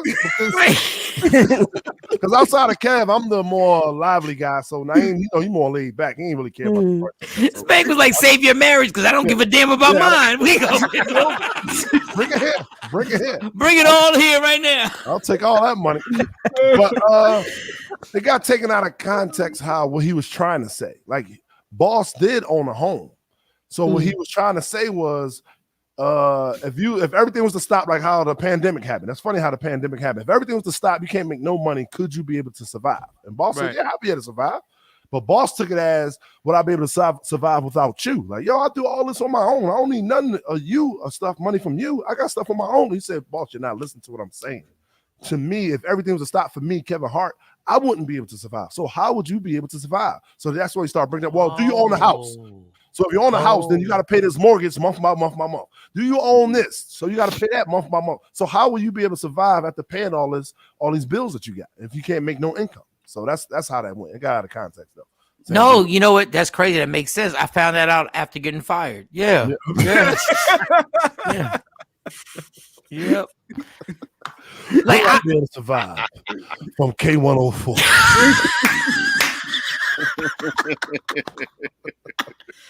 Like all of a sudden I'm on Kevin's side. I was like, damn, all of a sudden Kevin is Confucius. Like he was right. Like, yeah, like, can you, God damn. I didn't even know that it was taken out of context like that. Oh, all right, Spank. God. I'm just here to be the middle man. The middle piece to the puzzle. That's all. I'm just the middle piece. Damn, Spank. I'm trying to think of anything. He said something about the divorce and made me think of Gary Owen. And I thought, well, is Spank got to pay that $44,000 a month too? Like, I mean, am I asking too much? Like, let's get out of this. we want to know what your spousal support look like. 19 years is a long time. Yeah. I'm like, wait. I think Jay Black is on the other side. He's on the other side. Hold on. He ain't rocking with the right team. Is she listening right now? Can you look at the viewership? Can you look at the viewership right now? I need to pull up all the people. I know she got some fake pages, so let me see. Is that her right there? That might be her. She's using Natasha Melbourne. She's using it. That's her. That's my ex-wife right there. That's my ex-wife. She's using somebody else's picture named Natasha. No, but it's so crazy because even Gary Owen, I know you know Gary Owen. You're super you guys forever. And when it was so funny where reality hits because you do radio for over 25 years, you do comedy for over 25 years, and you always report stories. And then when you report stories on somebody you know, you actually feel bad because I'm like, God, like that's tough. It's like $44,000. Like I'm not. Look, Gary ain't hurting for nothing. No, not at all. But I'm sitting there going like 44,000 a month. I'm like, that's got to like hit your heart. Like, God, I don't care how good your accountant is. I am so glad my divorce was before his, because if my wife saw that, oh my God. Gary Owen's wife is getting 44. What you giving me? Oh my God. All right. So anyway, Will Smith's gonna make me famous. So when he but Spank.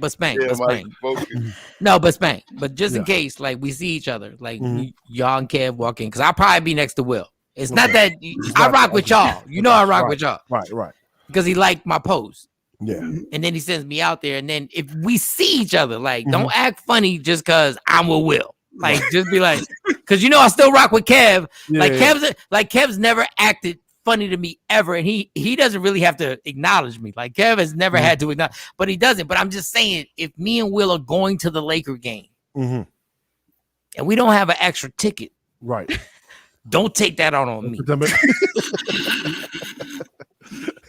I only met Will Smith once. Shout out to Will Smith though. He is so humble, bro. He is so humble, man.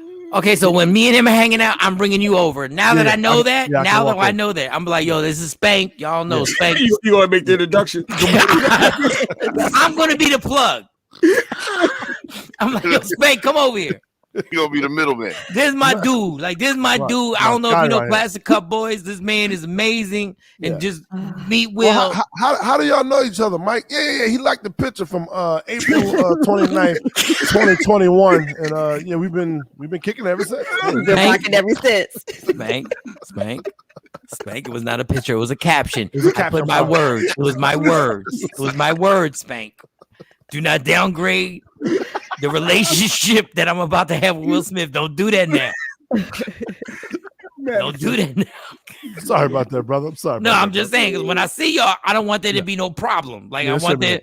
No, because at a certain point, wherever the check is, you got to pick a side. But I love y'all. I love you, Knight. I love Kev. I love everybody. Appreciate but don't. I'm gonna pick a side. I'm gonna pick a side. I got you. No, I know your side, but I gotta pick my side. Right. Like I know your side. I gotta pick my side. Oh man, Spank, for real, on everything for real. Like, real thank quick you. though, we can't end it like that. Oh my God! Come on, Spank. Understand. Spank, understand. Yeah, this dude does this all the. These two guys are my best friends, and Mo too. They're all my best friends in the world. So there's something that he does annoying no matter who we interview. We interviewed Johnny Gill, Bill Bellamy, Lunel, and he does this irritating thing where, how long have we talked right now, Spank? We've talked been about 45 minutes. That's it. 45 minutes. This man has talked about divorce. He's talked about what's going on with Kev. Well, did he really talk about divorce? I don't know, but no, he did. The man said the man literally said he's in his big house by himself. So after all that, he does this all the time. After all that, he goes, "Yo, real quick." He says, "I just got a few things I want to get to know you about." We just talked to you for 45 minutes. Thank you. But go ahead. Go say what you're gonna say, Jay. Go ahead. I just want to throw a couple things out there, and it's like a rapid fire thing, and then just get Spank's thoughts on things. After so something simple, cats and dogs, and then you got to pick one, like something like that. So I want to do some comedians, and then I want to also do some females. I want to do something different. So all right, so comedians, real quick. If you had to choose one, here we go. Cedric or Steve? Who was Spank listening to or rocking with? Cedric. Okay. All right. Dave Chappelle, Chris Rock. Dave Chappelle. But I love Chris Rock, man. Yep. I love Chris Rock, but I'm going Dave Chappelle just because of the last few specials he dropped. So I'm going Dave Chappelle. Tracy Morgan or Mike Epps? Mike Epps. No hesitation. All right. Yo, Spank just so mad that you keeping him longer. Spank is just accident. He's rapid fire. He's like, what? Oprah, Hillary Clinton. Clinton. No, I have a list of who's my fave comedians. So, okay. Go ahead. I'm sure. So they got to be Eddie or Richard, right? Well, Eddie or Richard. You can't. I don't even know if you can choose between that. It's tough to choose. I'm gonna have to go Eddie because I was watching Eddie, and then everybody said if you love Eddie, you got to go back to Richard. So that's how. So I watched Eddie first because that was when I was a child. Eddie was hot, so I watched Eddie first, and then I went to Richard. When I saw Richard, I said, "Oh my god!" So I'm gonna still go Eddie because that was the first one I seen do it. I was gonna ask about Paul Mooney, but Amy Schumer or Wanda Sykes, just to get a female in there. Wanda Sykes. Monique or some more. Well, you did a little extra with that one. That was extra. It was extra. It was a little emotion. No, because Samora is my favorite female comic of all time. She's my favorite. Nice. I don't think I ever told her that. I don't think I did. I think I tweeted it, and she might have liked the tweet. She might have liked the tweet, though, Mike. You know what, Spank? She liked your. She liked. You know what, Spank? She liked my tweet though. So really? That's what we doing, Spank. That's what the hell we do. Like y'all listen. Let me tell you something, Spank. Let me tell you something. I am legend. Goddamn. Like when I tell you, don't worry. I'm gonna be in them Hollywood Hills. Watch and don't act funny. You know what? Just because of that comment, I'm acting funny. When you walk with Kevin and crew, I'm not speaking. I'm not going to speak. I'm like, Will's going to be like, don't you know them? I don't know them. I don't know none of them. I don't know none of them. Especially the tall one. I especially don't know that tall one. All right, some female Spanks. End of the night, you single. Well, you are single. You got a free pass. You got to pick one of them. You're taking one of them to the hotel. Anything happens. Put the first image. Put the first image. Let's go with this first image. Let's see who Spank is taking in that hotel room with him. All right, first image. Who do we got? Drea Michelle or Megan Thee Stallion? You're only picking one, Spank. It's 3:00 in the morning. I think I'm gonna take Drea, man. Yeah. It don't matter who you pick, because when you walk in a restaurant, I'm still not speaking to your ass.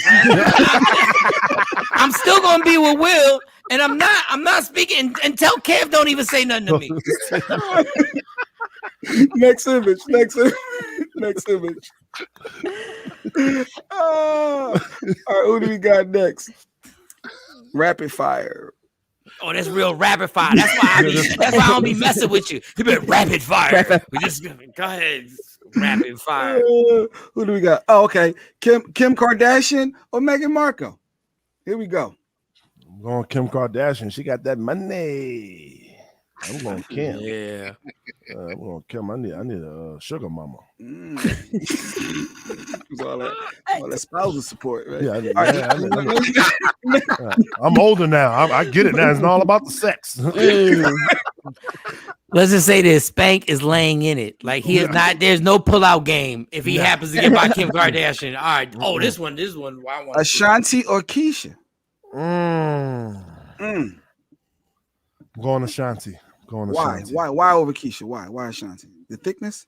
What is it? The thickness, and I think Keisha is a little crazy. I hope she don't hit us. I think Keisha, she the homie though, but Keisha a little crazy. I've been on Clubhouse with Keisha, and Keisha been wilding a little bit. I'm gonna go with Ashanti. I think I got one last one. Let's see. No, we only been with Spank for like an hour and 15 minutes. Go ahead, knock yourself out, homie. He woke up. I love you, Keisha. I love you. I love you, Keisha. Clarify that. I don't want no trouble. All right, here we go. My last one. Let's go, Shawnee. Don't do no Spank has don't do nothing disrespectful. Has to pick. Jill Scott. I thought you had it too. No, this ain't my. All right. We'll throw this one. This ain't my last one, but all right. Cardi or Megan? Cardi B or Megan? Megan. Okay. Take Megan over that. Hey, you know what? Is that your last one? And then we can just. I had one more, but look, he's so stuck on this. He worked on this for all yesterday. He was like, "We gonna have Spank on there." I like to get his thoughts. I wanted his thoughts on this last one. I wasn't expecting that one. God, I'm taking that all natural Megan. I'm taking that all natural Megan. Homegrown. Is that all natural? That's homegrown. Who gives a damn? Like y'all, it's nothing like dudes who have penises who trying to act like it's all natural. That's why I want to be with it. As much as we done knocked off like some hood rats at the grimiest strip clubs in the history of strip clubs. All right. Well, forget it. Look like we got she's a vegetarian. She's a vegan. All right, Spank. Cheryl Underwood, Viola Davis, Spank. Viola Davis. With no hesitation. No hesitation. Hey. You're ignorant, Jay Black. You're ignorant. Hey. I know where you was going with this, but Viola Davis, I'm trying to tell you. No disrespect to her husband, but she got a little clapper back there. All right, I'm out. She got a clapper. She got a little clapper back there. All right, I'm done. I wouldn't mind seeing her in a sundress. All right, Spank. Yeah, real quick. And nasty sex or making love? You only got to pick one. And you allowed to say pause. Nasty sex is only one you could do, Spank. Nasty sex or making love. Nasty sex. I probably made love like 3 times in my whole life, so I'm gonna go nasty sex. Pause. He said 3 times in his whole life, and then he be wondering why this divorce had to be. He be wondering like, I don't know what the problem was. I don't know what the problem was. You can't choke a chick every night for 19 years. God damn. Not every night. Not every night. All right. This is fun. Spank, thank you, the dog. So many people have done this show, and I thank you guys because I know you don't have to. There's no just thank you for just doing it and just being the dude that you are. Do us a favor, because even if the Will Smith don't work out for me, right? Just do me a favor. Just tell Kev just call Wayne or whoever is in the hierarchy, because you guys are like a damn raw, and just put us on the Sirius XM, and we can do the show on Sirius XM. That's all we need. Mike, I will put a plug in. No BS. I will put a plug in because he is looking for more content and more shows for his Sirius XM. I will put the plug. No. He's in Budapest right now, but when he get back, I got you. You shooting him. Now this is something that can manifest. Jay, don't interrupt him. Let him finish. No, I like. Jay, shut up. All right, go. Because Chris Spencer got a show on there. Earthquake got a show, and he just put on Watch Jazzy. So I know he's still looking for more content for the show. And come on, Mike, Shawn, you from the crib. Come on, man. Yeah, and we'll definitely, I already know what I'm doing when it comes to this. Yeah. So I'll make sure I'll save Jay Black number. Put a picture by his face. And I'll keep in touch. And I'll keep in touch. I'll let Jay Black know, hey, I just spoke to him, see what they say with it. And I'll be honest, whatever his answer is, I'll be honest with you, like, hey, man, that's what he's saying. Yeah, tell me the real answer, because I have your number. So I'm going to text you like in a week and be like, yo, did you actually holler at him? Thank you, Spank. I'm going to definitely hit him. No BS. I will definitely hit him for that. And that's dope. He had the same number all these years, too. I thought that was, that's dope. I mean, we've already derided him enough. Like, he's going to talk to Cav, Jay. He's going to talk to Cav. He's going to talk to Cav. One of his props. No, he already said, he told us Kev was in Budapest. He just said, for real. He said if Kev says F Mike, he said he's going to tell us, Kev said F Mike. And then I'm like, God, go back to Will. He gonna tell you to go back to Will. He said, I heard back to Will.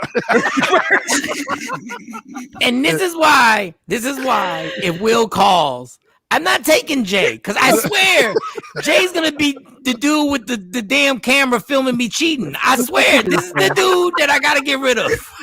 Ooh, look at Mike. Is that Mike right there? I gotta get rid of him. That's gonna be the downfall. That's the downfall of the Takeover legends. All right, let Spank go to do whatever he does in that big ass house. I'm not. Let him alone. Get my heart going to get you, Mike. Listen, I'm just saying. Jay is just ridiculous, dog. Like, this was going so well, and he's always 13 eggs in a dozen. He's always extra. Yeah, I had fun. I don't know about you. I had fun. You ruined everything. I had fun too, y'all. I really did. I did. And that's all that counts. Spank have fun. As long as Spank have fun. Tell Naeem, tell Malcolm X we want him on next. Told Black Wall Street we want him on next. I got you. I'm gonna let them know. Spank, thank you so much for real. God bless, and I hope all the best for you guys. And I know everything's gonna turn out amazing as it always does with you. Plastic Cup Boys, if you know them, if you see them in town, all over the country, make sure you go check it out. They were just in Arlington, Texas. They'll be all over the country. Spank, is there something you want to promote? Something you want to tell anybody about? Yeah, we'll be in Baltimore Comedy Factory Memorial Day weekend. July 3rd, we dropping. You know, Kev had gifted everybody a car at the end of a tour. Yeah. And when he gifted them, we started doing like cruises with old school cars and meeting up with other people with old school cars. Now we got a TV show out of it. So that airs July 3rd on Motor Trend. It's Motor Trend. I don't know how you could download Motor Trend app. And I think we got 8 episodes or whatever. It's a dope show. It's going to be us coming together trying to figure out how the hell you fix these old school cars. We didn't know it costs a lot of money to fix these cars. Yeah, because you got to update them. It's 2021. These cars from 1969 and they just don't drive the same. So you got to update everything. But hey, Spank, you need to write a book on how to pick your friends correctly because you need to write a book, my dude. You got Kevin Hart. He ended up with us. Hold on, Spank. The cars that Kev got you, right, turns into a show, which is amazing and is a God blessing. You know what my friends do? When they came over for a function, they brought Jenga. That's a fun. You gotta record that. That can be a funny YouTube video series. That could be you gotta record it. I'm trying to tell you. We had fun.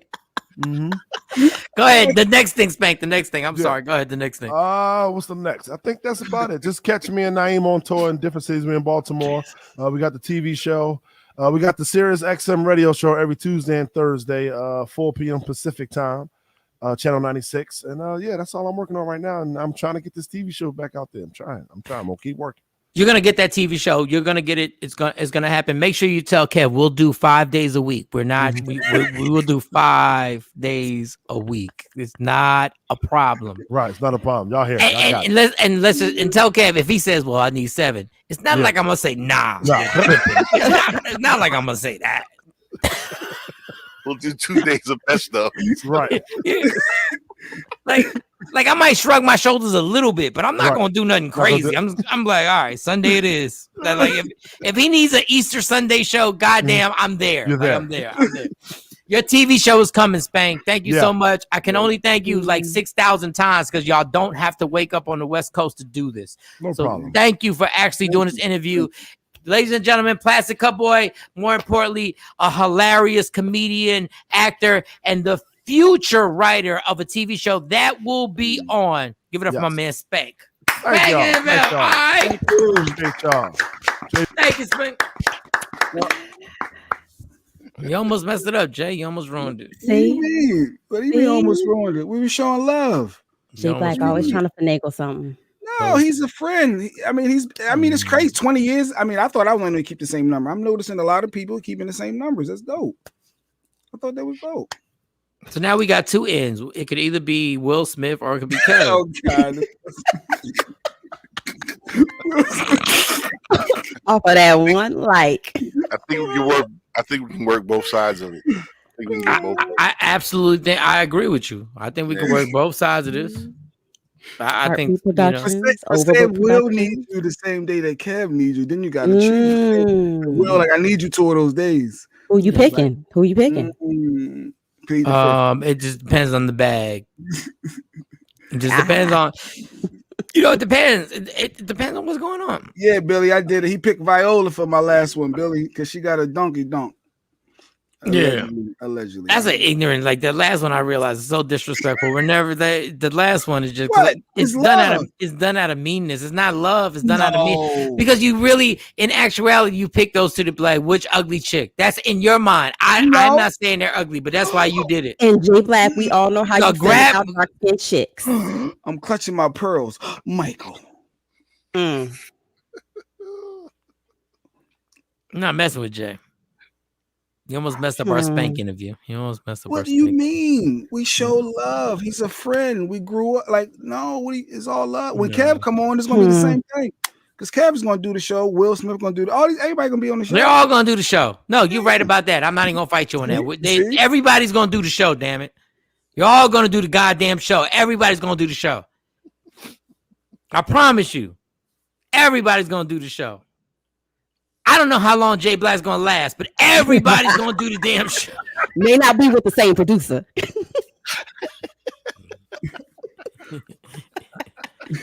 Produced by Tamara.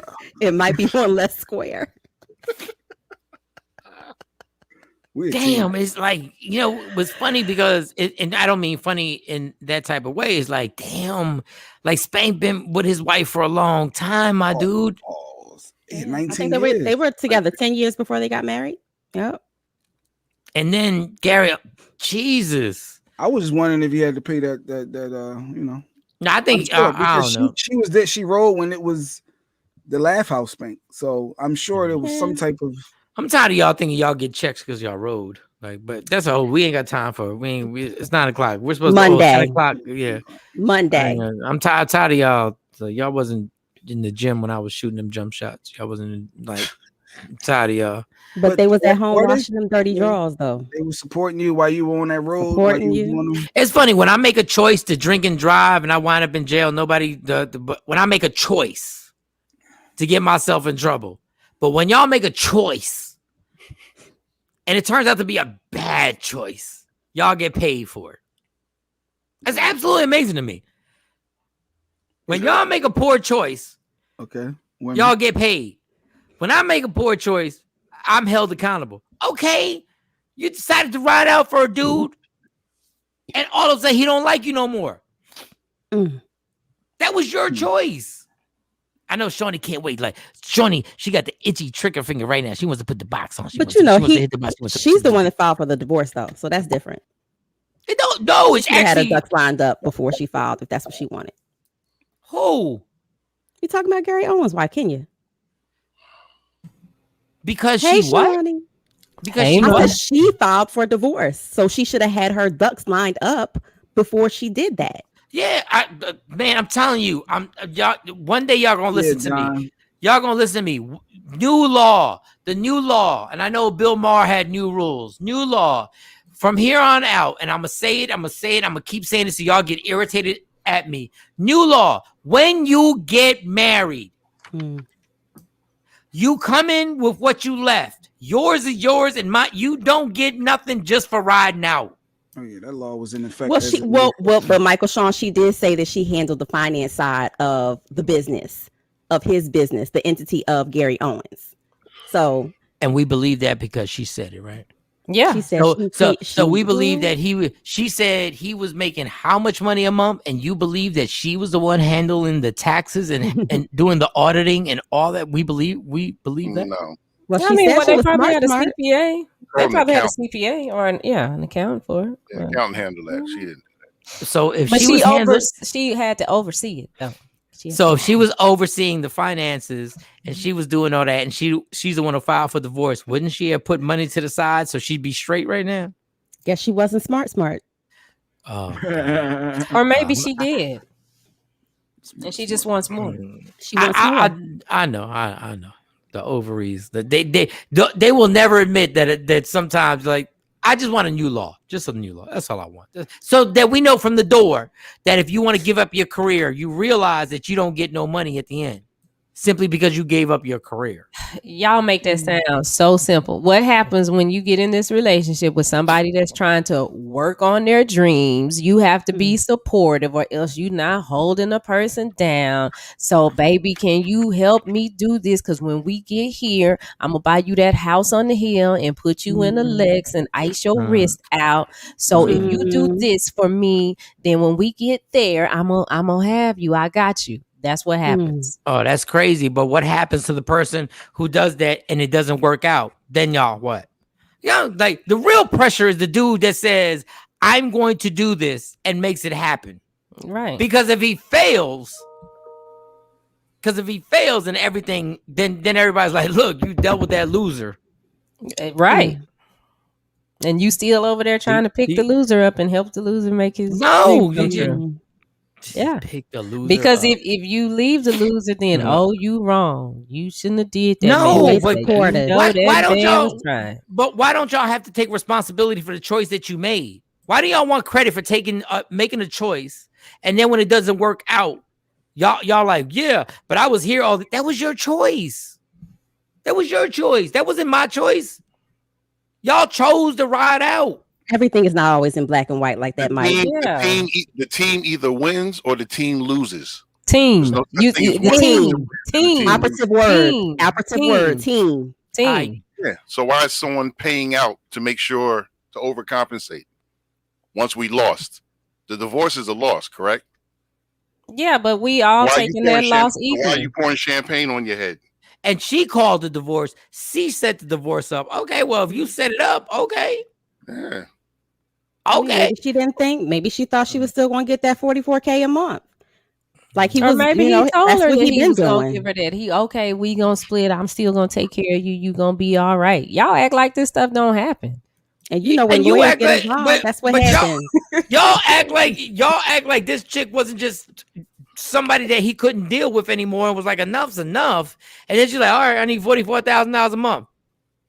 Possibly. That could all happen, but if you already paying $44,000, I can see if she said, well, I want $60,000 a month. He was already giving her $44,000 for the $44,000 a month was covering the bills. Well, he's cut off Her all bills. contact with her now. He won't even. She said he won't even answer her want text contact with her messages either. He won't pick up the phone. He won't say nothing to her. Which is You pay that when you're winning. When the loss is in effect, you don't pay that. I don't pay the loser. Well, he said, you know, she said that she's still stuck with the bills. The bills don't go nowhere just because my feelings change. Now she can pursue her dreams. Now she Yeah, can get her but career popping. Well, y'all just like to run a woman's credit all down in the ground. She get everything done, and then y'all, I ain't doing nothing. I never run any woman's credit down. So don't that's say what y'all. happens. I never run anyone. That's what the game has to be that's over. that's what will happen if he continues to not give her anything. Like, I mean, it's just an abrupt stop. I mean, there has to be some type of segue or some type of titration down and come to some type of mutual agreement. It can't just be, I'm giving you $44,000 a month and then, okay, you want a divorce, so I'm cutting off everything. She wanted the divorce. The lights keep on. I don't care if the mortgage is She paid. wants the divorce, not She him. wants the divorce. And in most cases, it's only for a certain amount of time. Like, she don't get $44,000 for the rest of her life. No. Usually, it's just a certain amount of time, so everything can settle out. 60 days. And normally, No, Cam. And normally that's enough. The judge normally looks at it as you know what? I'm on your team now. 60 days.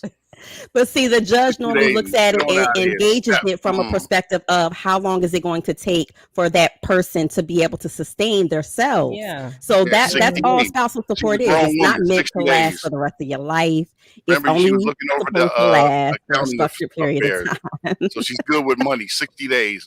Get out of here. And guess what? You would find out if people really loved each other if they knew at the end of the day, no matter how successful he or she got, you get nothing. You get what you came in with from the door. If you knew that from the door, people would think twice before getting married. But this is not about love at this point. No, I'm saying this is why it's called a new law. So that a new law. How about this? Yeah. Hey, if we get married, if I blow up, you don't automatically get any money simply because you were whippy while I blew up. But it's not about just you blowing up. It's about the lifestyle we have created. No. This is what I'm telling you. Listen to the whole law. You don't get nothing from me. I don't get nothing from you. Do not take a job because you want to ride out with me. Take a job because that's your choice. Because listen, at the end of this day, unless we make, this is what I'm saying about adults. Adults act like adults until they get married. An adult has to say, listen, we're together. I love you. But when I do this, we can say all up and down, we did this. No, we didn't. The reality is I did. Or you did. So all I'm saying is that, hey, if we make a side arrangement, I go like, girl, put this money in your account. Or you say, boy, put this money in your account. But when we get divorced, nobody gets money for just being around. Nobody. And if we do that from the door, then people will really think twice about getting married. And what it would really eliminate is sugar daddies and gold diggers. We would not have any of those anymore. We won't have any sugar daddies or gold diggers. We won't have any of that because they'd be like, there's nothing you can do. You can't get money just for being with me. You can't. Don't be messing up the sugar daddy But it's situation. not about just it's the lifestyle. We together, we working or you're working, and I say, and you say, okay, I need you to stay at home, handle the house. You working, you bringing in all the money. We get this house. We get this house that we live in. We live this certain lifestyle. Now all of a sudden, okay, we want to split up. Who maintains this? Shawnee, and this is why my new law, you know it from the door. If you make a choice to stay home, you don't get nothing just for staying home. We tell you from the door. I'm saying men and women. Some women aren't. I'm with you, Mike. Some women aren't choosing the man. They are choosing what's best for the children when they give up their career. I'm telling you, the law is telling you from the door. If you get married, don't think that you can get money, men or women, simply for being there and giving up your career. That is your choice. That's your choice. That is true, Don. Marriage is a business. I agree with that. Like I'm tired of people being I'm tired of people being like, yo, well, I spent this time with him. You made a choice to do that. And in everything, every aspect in life, you have to man or woman up for your choice, except marriage. Then you go like, well, I was just here. Okay, you decided to be with him. Or you decided to be with her. That's why my new law is from the door. If y'all really want to get married, understand the parameters. That's all I'm saying. Great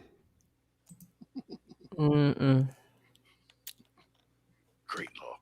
What happened? You muted. Hit your Mike, button on the back. Oh, that was the women muting you, Mike. that was the button on the back. The women muted you, Mike. Hit the button on the back of your mic. Hashtag. Can y'all hear me now? Can you hear me? Yes, mute Mike. Mute Mike. That's real talk. Oh, now it sound horrible. Now you sound hollow. Mute Michael Shawn. Mute Michael Shawn Day. They got married. That's the women law. She deserves money. No, I mean, but they weren't. I mean, okay, let's flip it the other way. Okay. Let's say it's the other way. The woman and the man get married, and the woman is the one that makes all of the money. And for her to continue to be as successful as she wants to be, she says, hey, honey, it would be really good if you just sit at the house and take care of this so I can keep doing this so we can continue this lifestyle that we have, if they got kids or not. Okay. Right. 10 years down the road, they get a divorce. Okay. During that time, if she say, okay, I want a divorce, me personally, I don't think it's right for her to be like, well, you ain't gonna get nothing. Okay, because for 10 years, y'all have lived like this. You asked this man to take care of this so you could continue to build what you trying to build. So just say, all right, for 2 years, I'll take care of X, Y, and Z. And that'll give you time to get on your feet. Not something that you got to do for the rest of their life, but just be regular. I mean, to me, that's only like common sense. We done been now. If we only been together a year, 2 years, all right. But you done put in 10 years with me, help me build my career, put your stuff on hold. Then the least I could do is say, well, okay, let me at least give him a fourth. How's my mic sound right now? Good. Jay, you sound good. You sound good. You back. This is my whole point of the law. This is the new law, so that before you do that, you know what it is. So when you make that choice, you realize the consequences. That's all I'm saying. Like, before you do it, and we'll find out how much this is about love and how much is not.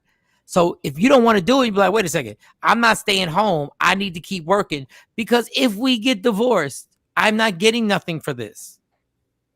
Yeah, but you're not thinking like that, because we in a marriage and we a team. We trying to build something together. Shawnee, we not a team. We're a team until it ends. And then everybody wants to get what they get. So I'm just saying, okay, y'all can be a team. Y'all can literally be a team. But just know, when it's over, you don't get extra credit points simply because you made a sacrifice. You don't. That's what I'm saying. If we put it up front, I'm telling you, people wouldn't be so quick to get married. People would really be like, listen, and then women or men wouldn't be so quick to end their careers and be like, I'm just gonna stay home. And you know why they stay? Some stay home is because the potential earnings that he's about to make is so great that you go like, yeah, I want to live that lifestyle. Or they could say it's because it's for the greater good of our family that I stay home and make sure. No, it's not. No, it's not. That's not it. That's not it. The household's good. That's not it. That's not it. Because it's not for the greater good for the family unless he's making a gang of money.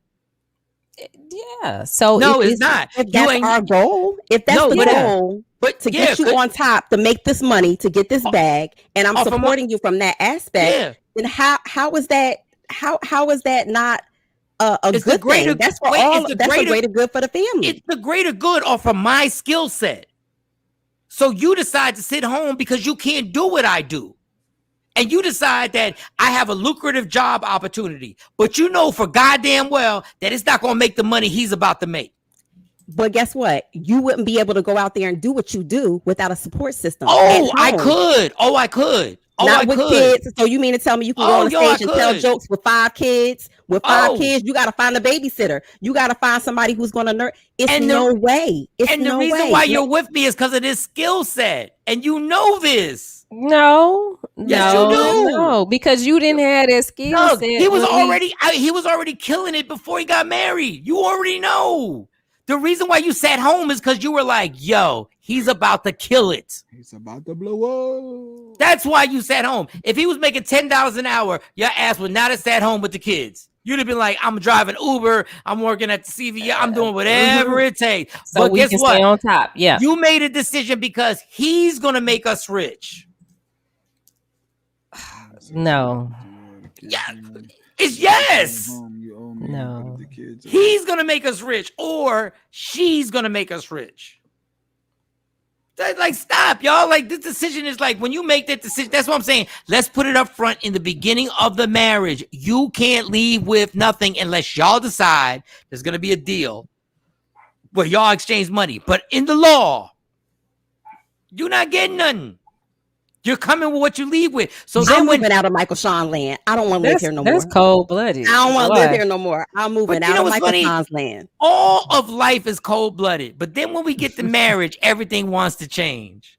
I'm just saying, if somebody tells you from the door, if y'all really in love and y'all really know each other and y'all really together, this law wouldn't affect you.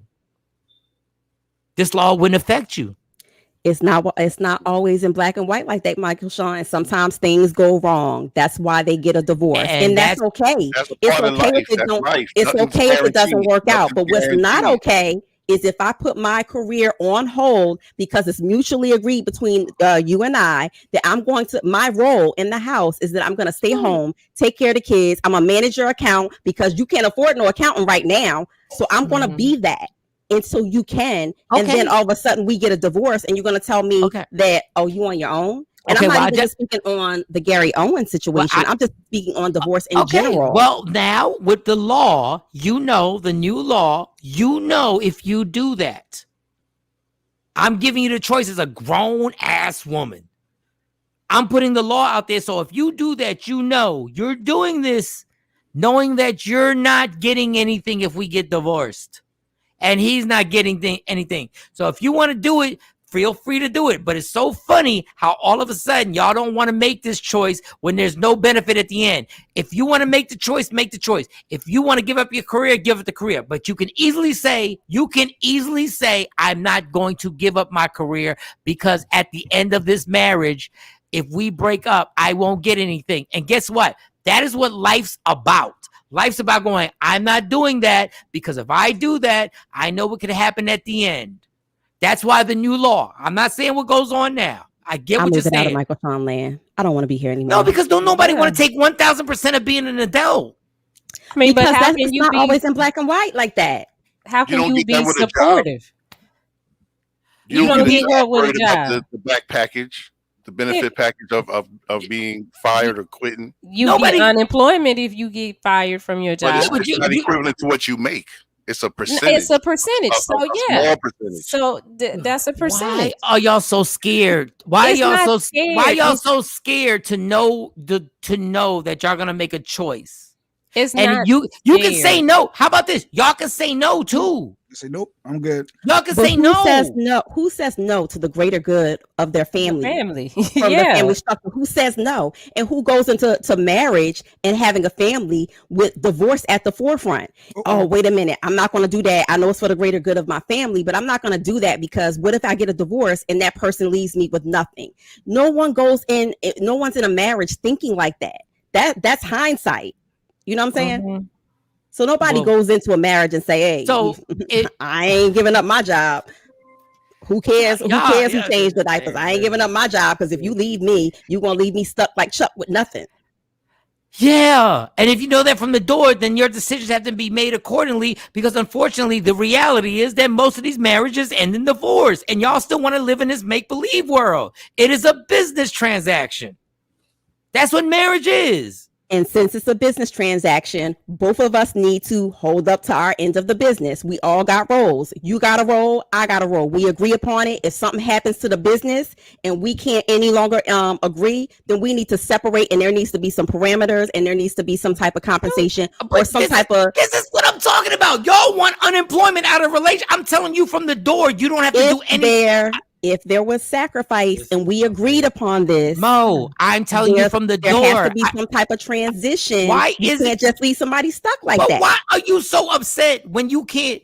I'm telling you, you're not getting anything. So I'm telling you right now, nobody gets anything after the marriage. So plan accordingly. Call. Don't come telling me Mike pissing you off. Call. Come, my wife come in. Mike pissing me off. Go call. Call the phone. I don't get it. Nope. If we all equal, you do not have to stay home my wife walking in. You don't have to stay home with the kids. Oh, Mike, I'm gonna table the rest of my comments until Monday because I gotta go. I'm late for my surgery. Oh, go ahead, go get your surgery. Yeah, I'm gonna table I got some comments for you for that. Yeah, because I don't see how you gonna have a relationship like that. I don't see how y'all adults and y'all get mad when somebody says, "Listen, y'all go into this situation. Whatever you come in with, you leave with." That is basic math. And now y'all like. And then if you decide to choose to make a sacrifice, understand you're choosing to make this sacrifice, and there will be no payday at the end if it doesn't work. It's not about it being a payday. See, I think that's where we're crossing roads at. It's not about a payday. We need a divorce lawyer. It is not about a payday. Jacqueline was right. Why? This is what kills me. If both parties know this, why are y'all so anti this? That both people know the game. You know what you're getting into and what he's saying. Like I don't. Like we both know. That means if you make $10 million, I cannot get any money from you. So I don't believe in that whole half. I want half. I think that we're talking about compensation. That's very, very different. And compensating for the fact that, hey, this was my role all this time. Are y'all equal or y'all not equal? Are y'all equal or y'all not equal? Are y'all equal to men or not equal? I just want to know. Are y'all equal or not equal? In most cases, in most relationships, no. The man is more powerful than the woman. Then they hold more weight. Because I just heard that y'all. Okay. So like I said, I'm gonna table my comments, the rest of my comments, Mike, because I know we're gonna revisit this. You know, it's Michael John. Divorce lawyer. We're gonna revisit this. I don't even want to talk about like the laws now. I want to talk about a new law. Well, when we get married, guess what? You can come in with $500,000, and I come in with $500. Yeah, I come in with $500, and you come in with $500,000, and we get married. And like, just understand, whatever you came in with, unless we make a side deal, you're not leaving with any of my money. And I go, okay, cool. I love you. I'm getting all the women in Michael Shawn land to lobby against this law. I'm putting up a petition. Get it. I need all the residents in Michael Shawn land to sign my petition so that we can get this law. And I'll tell you what, because until women understand this, there will never be equality. There will never be equality till women go like, I don't need nothing at the end of this. I'm only here to marry you because I love you, whatever we go there. When you want equality, it has to be on every single level. It has to be on every single level. Yeah, Billy. Monday. Well, there are men who come out of divorces and they're whack with a nice wallet. Kendu is whack with married. Kendu is like I said, small. and Kendu, that's like a whole nother situation. No, but all those dudes who sat there and said, "I put my career." Now I can talk for dudes. I can talk the way I want to talk. All you dudes who said, "I'm going to put my career in the back seat," you put it in the back seat because she was about to make a whole bunch of money. That's why you put it in the back seat. That's why you put your career to the side, because your career wasn't going to be as efficient and make as much money as hers. That's why. That's why you did that. But if we are together and we are trying to get to a point, and this is going to help us get there, and I say, "Hey, Mike, look, I really need you to be my manager. Play the role as a manager for right now, so we don't have to send money outside of the house." Cut a deal. Then that's when we sit there and go, "What if we get divorced, Mike?" But we're not thinking about that because we in love. We're not. I know, but you know who get a divorce? Not realistic. You know who the dumbest people? No, let me tell you what's not realistic. Being in love. Let me tell you what's not realistic. Being in love is not real. Yeah, prenups. All of a sudden, prenup. We're anti-prenup then. No, prenups are fine. Prenups are fine. No problem with prenup. I'm talking about no. I'm talking about what happens while we're together. If we start and during this, so coming in, I got 500, you got 500, but during our marriage, I blow up and you were my manager. So you think I should just walk away and just when I say you need to be my manager, I don't understand why people can't have these conversations, because as much as we try and lie, marriage is a business. I think actually, and I tell you why. I tell you why marriage is a business, because divorce lawyers make billions. So when I asked Shawnee, "Hey Shawnee, I'm a comedian and I'm about to kill it," and I said, "Shawnee, yo, manage me." That's when the side deal comes, Mike. If this doesn't work out, how am I going to end up? Because I'm about to leave my career to serve you. Mm-hmm.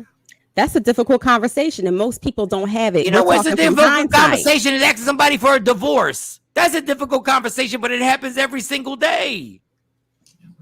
They said Stacey's on notice, Mike, when Will put you on. That's what Action said. Stacey ain't even gonna have a side deal, because I'll just be like, I'll be cutting Stacey most of the check. All I need is to live somewhere if we happen to work out. That's my thing. My side deal, like, go ahead. See what you just said. See what you just said. But because I'm amicable, because I'm because I'm that doesn't mean it should be the law that somebody has to give up something because you sacrificed something when you made a conscious choice to do it. Laws are supposed to be constructed to level and even out the playing field, to make it fair. To make it fair. Yeah, and y'all lean on that. Who are not like you, for those who are not like you and willing to say, "Hey, you've been riding with me all of this time here. I want to make sure you and the kids are straight. Just let me have this." Everybody doesn't do that. Okay, so let me tell you about the law. My skill set created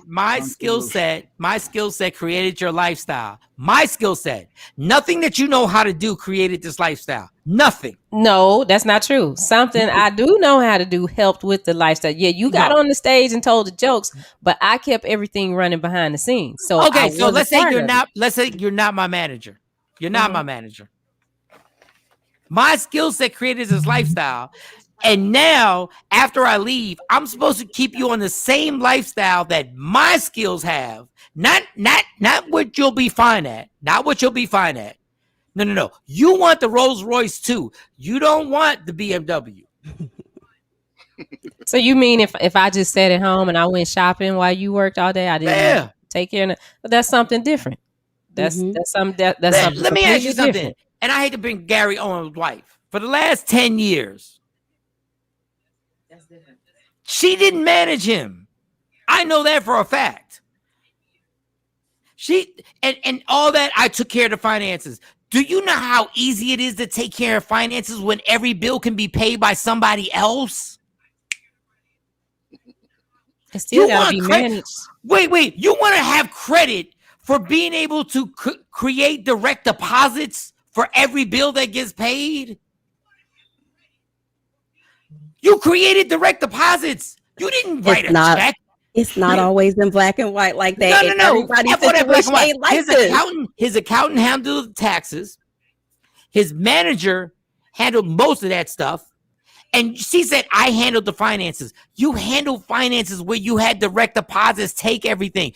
$44,000 a month came in and you just sent it out. Dog, you don't need a GED to do that. That's not the only support that she provided. So again, we're talking about if someone gives up their career, right? And no, she may have not been a millionaire in her own right, in her own career, but she would have been able to take care of herself. What she's stating right now is basically he has cut off all ties, meaning he's not providing any level of support. And of course, you know, the energy company, the gas company, none of them, they don't care how long your divorce is going for. They still need to be paid. So I think that, again, when we're talking about spousal support, we're not talking about long-term for the rest of my life, you need to take care of me. We're talking about a provisionary amount of time in order for me to be able to sustain and figure out how I'm going to get through the rest of my life, because we are no longer together and I cannot live the lifestyle that you have accustomed me to. Again, all of this would be nil and void if you just listen to the law. Take care of yourself from the door. I don't get what everybody is so scared of. So then your marriage is going to be a individual thing and not a we thing. It's going to be an I thing and not a we thing, and that's not a marriage. A marriage is a we They don't thing. want to work. It's a we That's business. what the bottom line is. No, it's not that. No. Wait. Your career, then you carry your career. That person carries theirs. Yes, it's all fine. No, it's not all fine, because when you want that extra support, then the first thing men say, she ain't supportive of my career. She always over there doing working. Always working. That's no different than a trash man and someone who works in nursing. So I know people who are thousandaires. I know people who make that, regular money, okay, and their wife stays home because they have a lot of kids and daycare is expensive. So her role is to stay home, and that helps them to be able to survive and save money. Mo, my whole thing with this law is then don't have a lot of kids, because you know what it is. People will have to take responsibility. They can't just do nonsense and be like, well, I stay with you. Everybody has to be accountable. Y'all like, it makes it a I thing, not a we thing. No, it makes it a personal responsibility thing. And I don't care how long you've been married, you have to have personal responsibility. So you have to have these conversations. I'm not going to stay home and watch the kids because of this, and that. And I go like, well, why not? Yeah, because, what if we get divorced? And I go, oh, so let's cut this. Okay, so let's cut a side deal. Let's do this.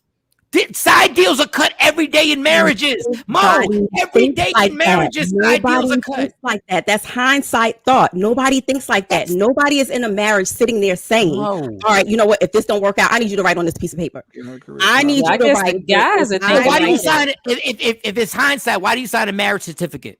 Because you're signing what? Nothing for the last 10 years. Okay, action. You're signing a deal. Yes, the law. I said marriage is a business. We all have roles in this business. Okay, so it's a business. If this business goes every to day. the left, In business, there's changing arrangements every day. But if this business goes to a left, I am a therapist, right? If I decide to get married and I jump outside of my career and I'm not actively working as a therapist for 20 years, things change. That means when I get out of this marriage, I can't just jump back and go into work in my field. No, you know why? Because but I don't have that 401k plan like you do, right? Because I've been at home. Whose choice was? I don't. Stop. Wait. Stop with this. I'm leaving for Friday. I'm leaving. Your choice was to make that choice. I am vacating Michael Shawn's land. Like, y'all don't want responsibility for your choices. Goodbye. It's not in black and white like that. It is in black and white. Life really is in black and white. When we blur it because we want us to have these conversations. Black and white is that you got yours, I got mine. Period. The only people who sharing it is our kids. Period. It's black and white. When you go to the courts, it's black and white. When the IRS calls you, it's black and white. When relationships happen, that's when y'all decide it's not black and white. Everything in life really is black and white. We're gonna revisit this on Monday, and yes, I gotta go get my surgery before Go my get your surgery and make sure surgery. you're super healthy and be I careful. We am. love you. Thank you. All right, We love. let's get out I of love here. you too. Jay Black got bacon and scrapple. We don't give a damn about your bacon and scrapple yes. because when you get divorced, you're not gonna be able to get no more bacon and scrapple because she's gonna buy spend years and you're gonna have to spend extra. You're gonna have to spend like $2,500 extra because it she ain't made gonna taste bacon the and same. scrapple for you. It ain't gonna taste the same. All right, y'all. Everybody have a super weekend. Love me for who I am, not who you want me to be. Understand there's only one thing in life that's guaranteed. If she's not working, she's gonna get your ass divorced. And also, in all seriousness, never let anybody take your happiness. Laugh at every single thing. Michael Shawn and the Takeover Legends, Shawnee, Sexy Mo, DJ Cam, Jay Black. Thank you to Spank from the Plastic Cup Boys. Thank you to Dr. Smith for coming through. The Takeovers. Will Smith. You got to thank Will Smith. And thank you for Will Smith, who's going to change my career. Thank you to Will Smith. And Shawnee, even though we disagree, please send me that post so I can post it and let everybody know that Will Smith liked my comment. Oh, you want her to actively play her role, huh? I didn't say play her role. You ain't gonna get me in that. No, I didn't. Just actively do. That's called business. We're doing business right now. Actively do what you choose to do. All right. See y'all Monday. Michael Shawn and the Takeover Legends, where nothing's off limits. Free Agent Radio.